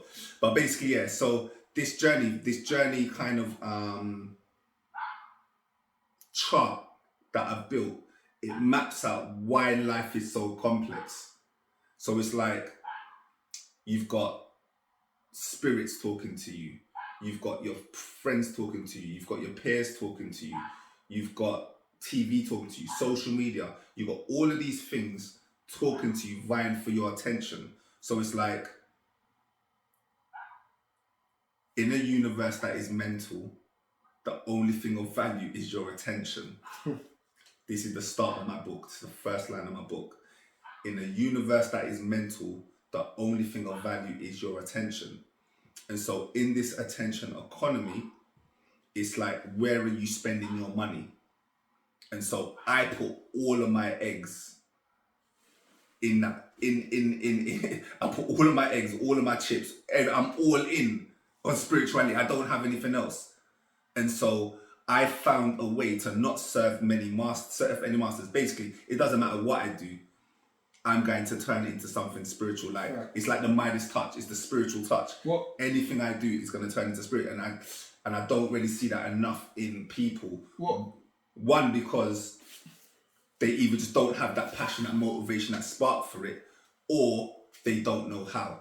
And I can't, and I'm not going to try and motivate people to want to do this. I'm very happy if you come to me at the stage of how can I, cool, but not on a why should I? Why should I believe in God? Why should I be spiritual? Like, read a book. Do you see what I mean? Read a book, find something, go into a wood, go into. I can't help you there. Do you see what I mean? I'm here for the people that just want to know how. They know what they want. They just want the how. They see the pain. They see the problem. They even see a bit of the solution, but it's the how. Before I actually get into the actual, like, your course, because I guess that's what I'm going to summarize it on in terms of the story. But, like, you brought up something that I actually found pretty profound, which is most people are going to come to you with the how do I. If you're a person who I would say hasn't found that why, where do they start? It always starts within. It always starts within. It's location. One of my things is where, why, how, whatever, all of these kind of things, like the W's. And so one of the easiest things you can do is just like, why am I born here in this particular thing? Like, what has led me up to these points here? Like, literally, this place that I'm even asking this question in, I'd be like, why am I asking this question? Why are these things even coming into my mind to contemplate now? And at that point, I'm looking around. Do you know what I mean? I'm looking around at the colours that are around me. I'm looking around at the birds that are around me. I'm looking around at the trees that are around me. And I'm taking it all in. Do you see what I mean? So I'm using my environment as a way to give me clues to understand myself. And then at that point, I just go silent. And so it's about being patient enough also to get your answers. Because most people, they don't understand divine time. We live in a rush, quick, now society. So it's like most people I'm just thinking of some people now. People force the issue. The amount of people that force that answer. So it's like people really do want the answer of like, who am I, where am I, why am I here? But a lot of people force it because they're not really patient enough to wait for that answer to come from within. Okay, bringing it to your course, if or other than your divine attention, Mm-hmm. if I was to buy your course today or sign up for your course today, what do I get? So that day of Brother Panic's death, I'm reverse engineering my program. So I built my program and I'm reverse engineering my program. So what that basically means is I'm going to start at point Z. And so point Z is, what is that emotion that you're going to be feeling? What is that emotion that you're going to be feeling? And it's an oldie but goodie. And that word is peace. That word is peace. I'm struggling to think of a better word than feeling peace. So peace is when everything is all right. Everything is settled. You know why that's so funny? Because I think people use the term all right so wrong. They would say it's neutral, it's all right, it's all good. So, Yeah. I'm like, that means it's all right. Like, it's all, you know what I'm saying? Like, people don't use that word in the right context. And so, peace, you can only get to peace when you find balance. I ain't looked at this sheet, this that thing, but yeah, you find peace, and that basically, you only find peace through balance and harmony. You only find balance and harmony when you align your soul. You only align your soul when you make the right decisions, or what we call discernment. So it's like, these are big themes that I'm going to be, all of this stuff, there'll be videos and videos just on each one of these things. You only find discernment when you understand how to make decisions. Do you see what I mean? And so I can't remember the whole thing that I reverse engineered, but there was like, I don't know, 10, 15 different steps. And then at one of the points it was curiosity. The first thing is, you gotta want it. Basically, literally step one was the motivate, like the call to adventure. You've got to recognize something within yourself is more than what is being revealed currently. And you've got to recognize that. Like, I can obviously, on a base level, if you want to read in, that's why the readings for me are so important, because the readings allow you to kind of uncover it and just see it out stark.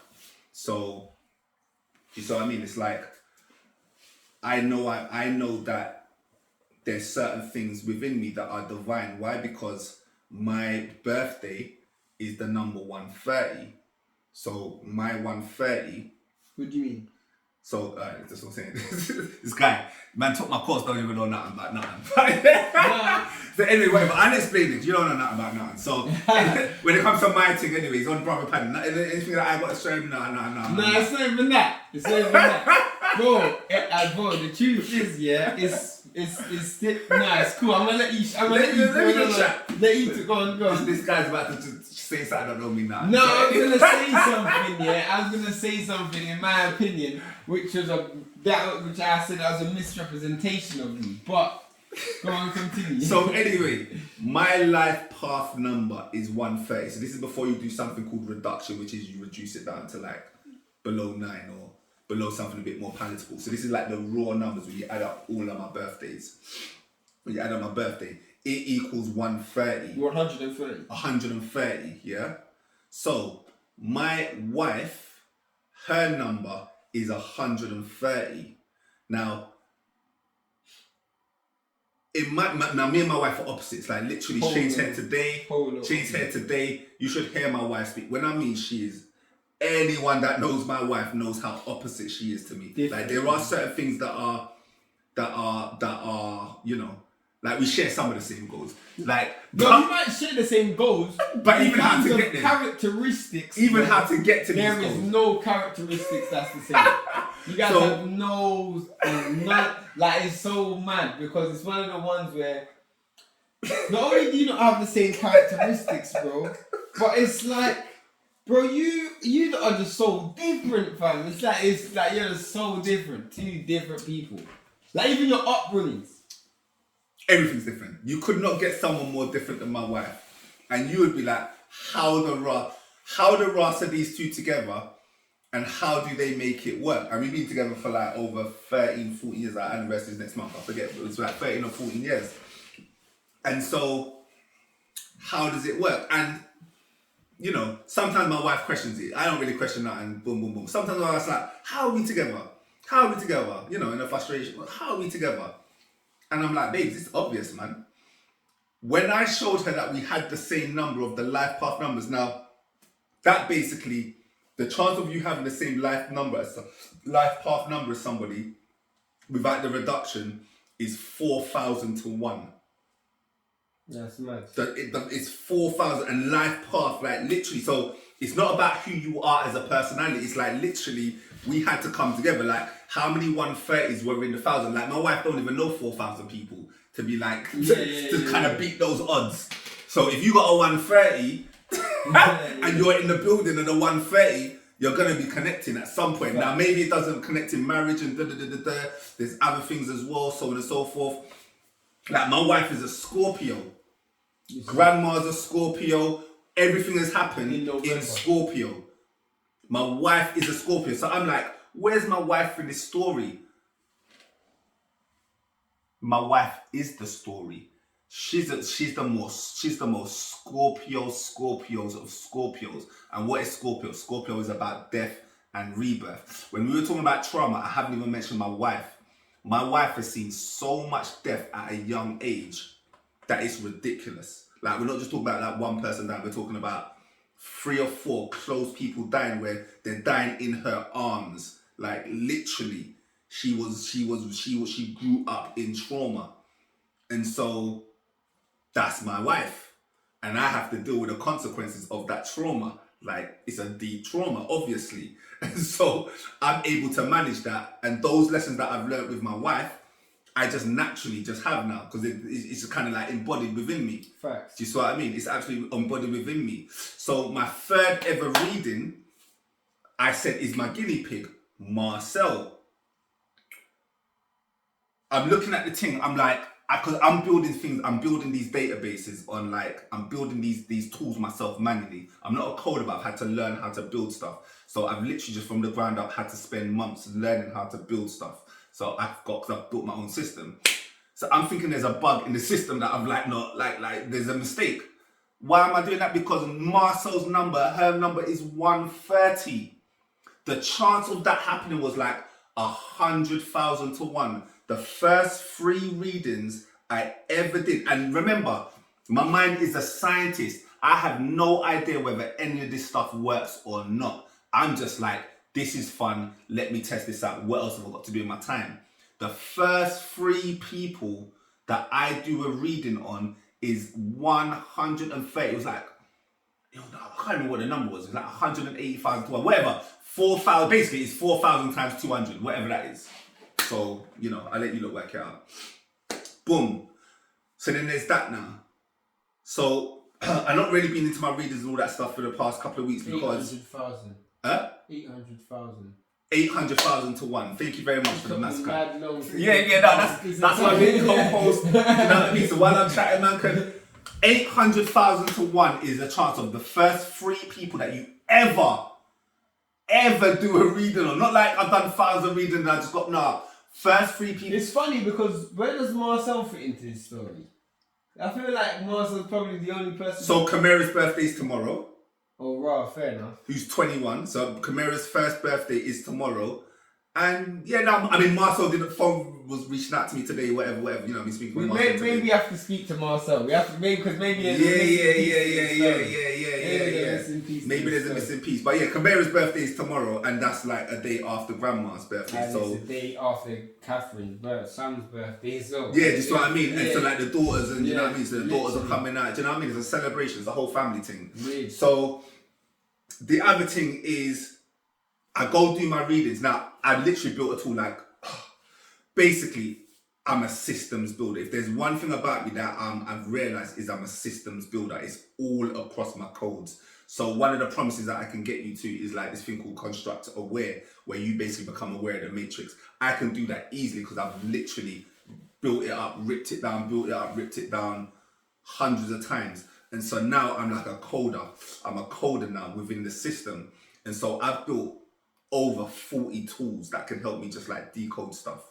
And I built another tool last night. I spent like 3 or 4 hours and I just built this tool. And it basically allows me to just compare everyone's chart. So I compared 10 different people's charts all in one time. Just built it from scratch. Well, not from scratch, obviously I've got, something that I'm working from, but boom, built it 10. I'm looking at the thing. I'm like, nah, you're taking a mick. I'm like, you can't believe it. I'm like, again, looking at my numbers, is there a bug? Again, is there a bug? You can easily have bugs in these things. Come to find out, Jar 9's number is 130, fam. Swear to God. Jar 9's number is everybody's was number 130. Bro, no, fam. Your number's low, bro. Your number's like 110 or something. I think your number's like 1. I think my one might be less. Because it's like remember, 110. There's a lot of ones for me. Yeah, it's like 110, maybe 1. No, I think it's like 110. I think your number's 110. I got it downstairs, but I think your number's 110 or something like that. But anyway, my whole point is I'm looking at it, and Jar 9's number is 130. Again, on average, the biggest number I've ever seen is like 200. You can get like 200 based on your birth dates and if it lined up like 12 of the 12 or whatever. Like the biggest numbers possible, you can get basically like 200. That's why I've worked out that like 200 is the biggest number you can get. And so 130. We've got 130. She's got the 130. I've literally walking, boom, bumped into her on my path on the way home. I didn't even tell you that I shouldn't even have been walking that way. When we came out of the restaurant and we were going home, we should have been walking the other way because we had started that way. But we've walked the other way. We've walked back the normal way to the car the way that we came. But remember when I told the story at the start of the restaurant, I was like, oh, let's walk a different way. But I've come out of the restaurant, I've walked back the other way where my car was originally. So I wasn't supposed to be walking that way. Facts. If I hadn't lost my mind because I went to the restaurant, I forgot what I was doing. I just come out of the restaurant, wherever, just like walking. And I've literally bumped into Jar 9, life path 130. Do you see what I mean? So, yeah, man. Yeah, I'm saying what so What was the question? You said you answered it. You said what you can guarantee. You said peace. You know that's Yeah. So peace. Yeah. So yeah, that's the things we're working on, man. Peace.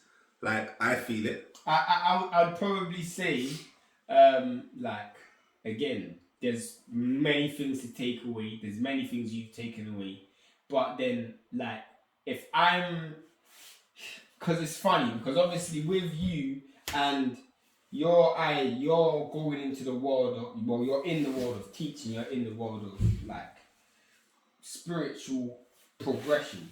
And 90% of people, you know me, bro, you know where I am in terms of my mindset and humanity and stuff. But 90% of people who you come across, in fact, I'm not even going to give a percentage. There's going to be people who you come across who's going to be curious about the information, but not necessarily someone who's aggressive. You know, like aggressively asking. That was the word for the panic video today. When yeah. Yeah, aggressive was like I was aggressive with it. Yeah. That's why Bobby Hemming liked me because I was aggressive. Yeah. Like being you're, because it's a difficult stance to take that you're taking, because you got your book, you do your readings, you got your course, you're basically presenting this is what I do and this is what I can do. But at the same time, like the environment of the world also plays a role in that. You know what I'm saying? And I'm not saying that you don't fall in line with the way the world's going, but the world might not see that you fall in line with it. Because obviously people have to understand and identify where they are as a person. You know what I'm saying? Yeah. Like 90% of people who are looking for spiritual upliftment, I'm not, I need to stop saying the percentage, but a lot of people who are looking for spiritual upliftment, they're looking at it through the medium of a religion. You know what I'm saying? And in my opinion, based on the experience I've done with you, this is completely different to a religion. Yeah. What I don't want to say what's the benefits or what's the difference, because I don't really want to say one's worse than the other, because I don't really want to talk down somebody else's path. But if someone comes to you and they're coming to you knowing what I've just said about the path and the fact that the world has to be ready for this, like, why is it, I guess I have to say, why is it different from a religious path? Why is it different from another spiritual path? Like, why is it different? So, with a religion in particular, you're falling in line with something. So you're realigning to something specific. So they have their doctrines, there is a doctrine and there is a system and there is a way of thinking. So you are not a Christian unless you believe in the resurrection of Jesus Christ. You are not Muslim unless you believe that the Quran is perfect and untouched. And so I come from a place of truth, which is the truth shouldn't need any defending. The truth needs no defense. And so if the truth needs no defense, I can rip it up as much as I want. And at the end of the day, it will still stand the test of time. And so what I'm really about is finding the truth in the moment, because obviously we understand truth comes from, like, you know, perceptions and our warped mentalities and our warped sense of reality. And so what is the discernible truth? Basically, truth is being attuned to the moment. You have to be attuned to the moment. And that moment has no words. It has no religion. It has no number. It has nothing. And so this is where you have to go from. This is where you have to go from within. The minute that you talk about a religion, you're not coming from within from a religion. You're going without. You're looking for something external to tell you something about yourself. So I'm not trying to say that things that are in books are untrue. Like, again, you should be able to read the Bible and see the divinity in it.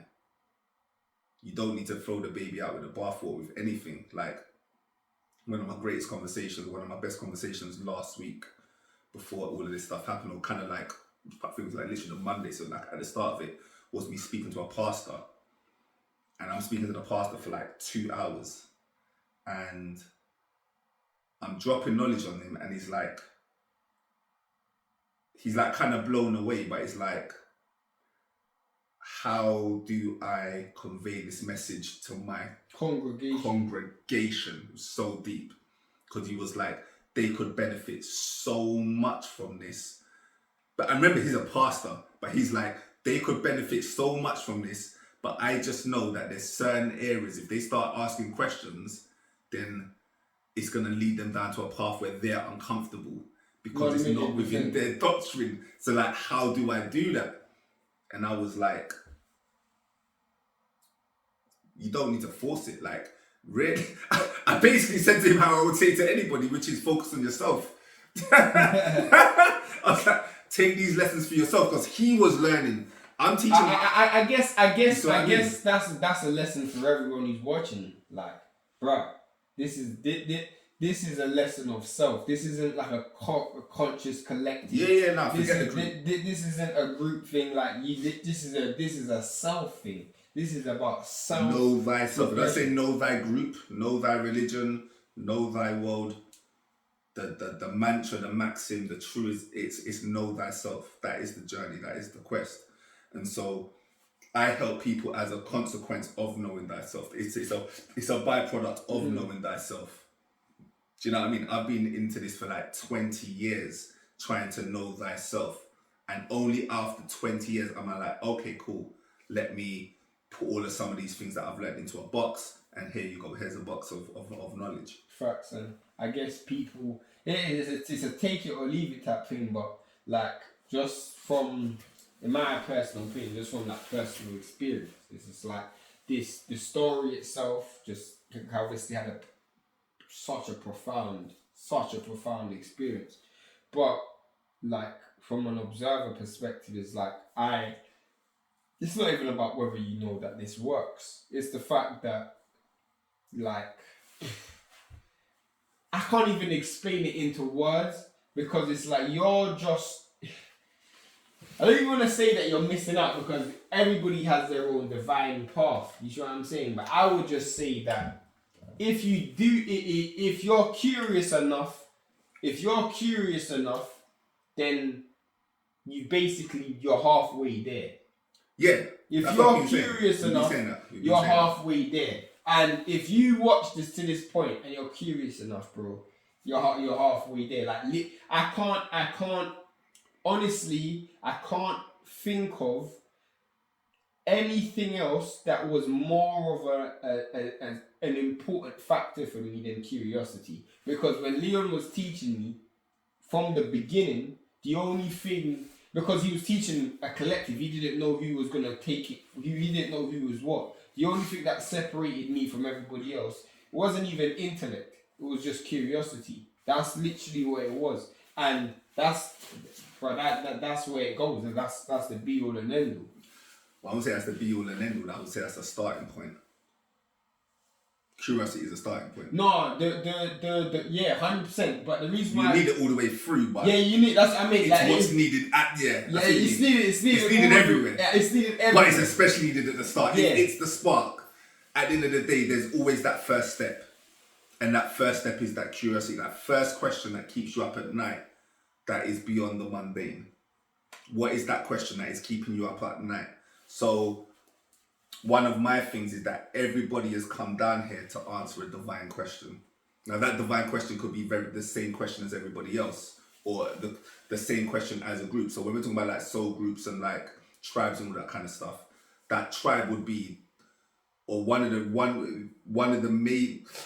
groupings of certain tribes is because they've all come down with the same question, and so they're finding the same answers and they're going through that kind of journey together. Yeah, facts. And so there's a divine question in you. Like, I've obviously spoken about my divine question. Facts. That's put me on the journey, but what is yours? That would be a great place to start. That's like when during, again, obviously just studying history, during a lot of like the Black Panther movement, a lot of the even during like the Moorish Temple and Nation of Islam, like a lot of people would have had the same questions, come down to find the same answers. Like a lot of these cults that you see, you know what I'm saying?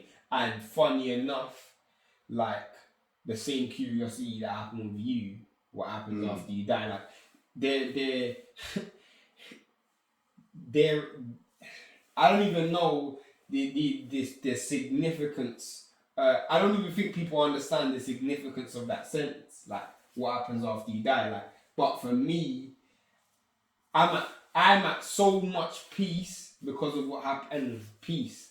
I'm at so much peace because of and I've never been this content in my life. I'm at so much peace because of the decoding of what's happening. You know what I'm saying? I'm gonna leave it closure and stuff, like just summarize what's happening moving forward, what you do moving forward, like as a business and as an individual. Yeah. I mean, we'll keep that one brief because you'll see it in other videos. Like, this is the first video. Obviously, after the events and me just understanding divine timing and being attuned to the moment, this had to be the first video. At no point was this ever going to be the first video, as I said. So this is me paying homage, paying respect to divine timing, quite honestly. It's not just about, paying respect to Brother Panic, my grandma, all the ones that are not here with us in the physical. And so this is more of an invitation, really. One of the things the only thing I would say is I'm very, very, very comfortable speaking with anybody. Like I said, if I can't explain to a 5-year-old, then for me, it's not worth the salt. That's why I have many conversations with 5-year-olds, quite honestly, and just children and just people that are new into this stuff. But I do have a vision of where I'm looking to take this, and where I'm looking to take this is to go levels, to go deep. When I'm saying the word advanced, even, it's not about how much knowledge you know. When I'm saying advanced, it's about how deep do you want to go? How deep can you go? How deep are you prepared to go?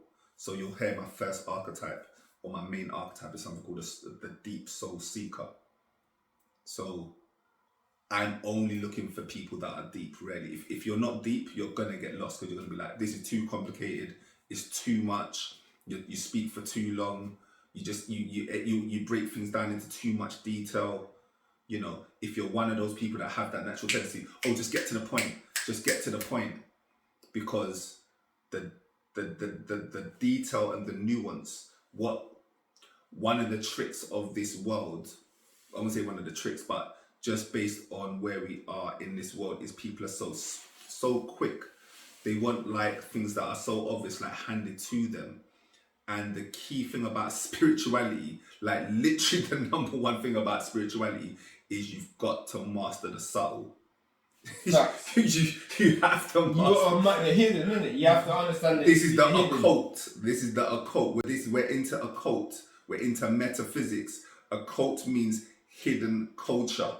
Metaphysics beyond the physical. So these are subtle energies. Sometimes you might get events like this where it literally hits you in the face. But again, these events still may be too, like, not in your face enough. Like, well, I didn't see God physically, so none of this stuff matters. Facts. Like, I didn't see an alien coming off of the spaceship, whatever. I didn't see a spirit in front of me saying that, yes, I am a Duppy and my name is Duppy King. So, it's like, okay, like, I want proof. Show me the proof. We only think in science, so we can only see in science, especially unless we've done that heavy spiritual work. All we're really gonna do is able to decode the science, and that's why I say decoding and synchronicity and all of these kind of things is the greatest place to be. But there's other places that I want to take people, but I'm conscious of the fact that I've called this the hero's journey. My first product that I'm coming out with is called The Journey. In terms of if you start any of my programs, the first thing you do is just understanding the journey, just a generic term of the journey, just a breakdown of the system. And so we can go on this journey together. Strap in, man. It's like literally buckle your seatbelts. That's excitement, man. Yeah, we're gonna wrap up now. It's late where we are. It's not just dark outside. It really is late where we are. But it was only going to be this way. Like, I speak for hours into the morning. it's how I like to do things. My voice gets croaky, but my energy is high. So yeah, thank you very much everyone for joining us on this adventure. Like I said, man, if you made it to this end, yeah, man, you're special. You're special. Like I can't speak for how I'm gonna be doing things in the future because I don't know. This is literally just straight off the spirit. Like we've been so high off the synchronicities and off the energy. We like, bro, you just gotta put a camera in front of us. Like, Just literally put a camera in front of us, talk. I've not prepared anything. He's prepared some questions. You know, bro, I don't even know where the question sheet's gone, fam. Yeah. That's You know what I mean? So yeah, this is a freestyle. But yeah, at some point when we go in, yeah, man, I'm gonna be getting my charts out. Yeah, it's a journey. Welcome on board if you wanna come. If not, it's cool, man. You know, wherever you're at, you know, be happy with. And if you're ready for this journey of transformation, soul alignment, spiritual discernment, finding peace through balance and harmony, yeah, man, come join my channel. Come subscribe. Is that what they say? Yeah, come subscribe. Yeah. Is that what they say? Yeah. All right, cool, man. Peace.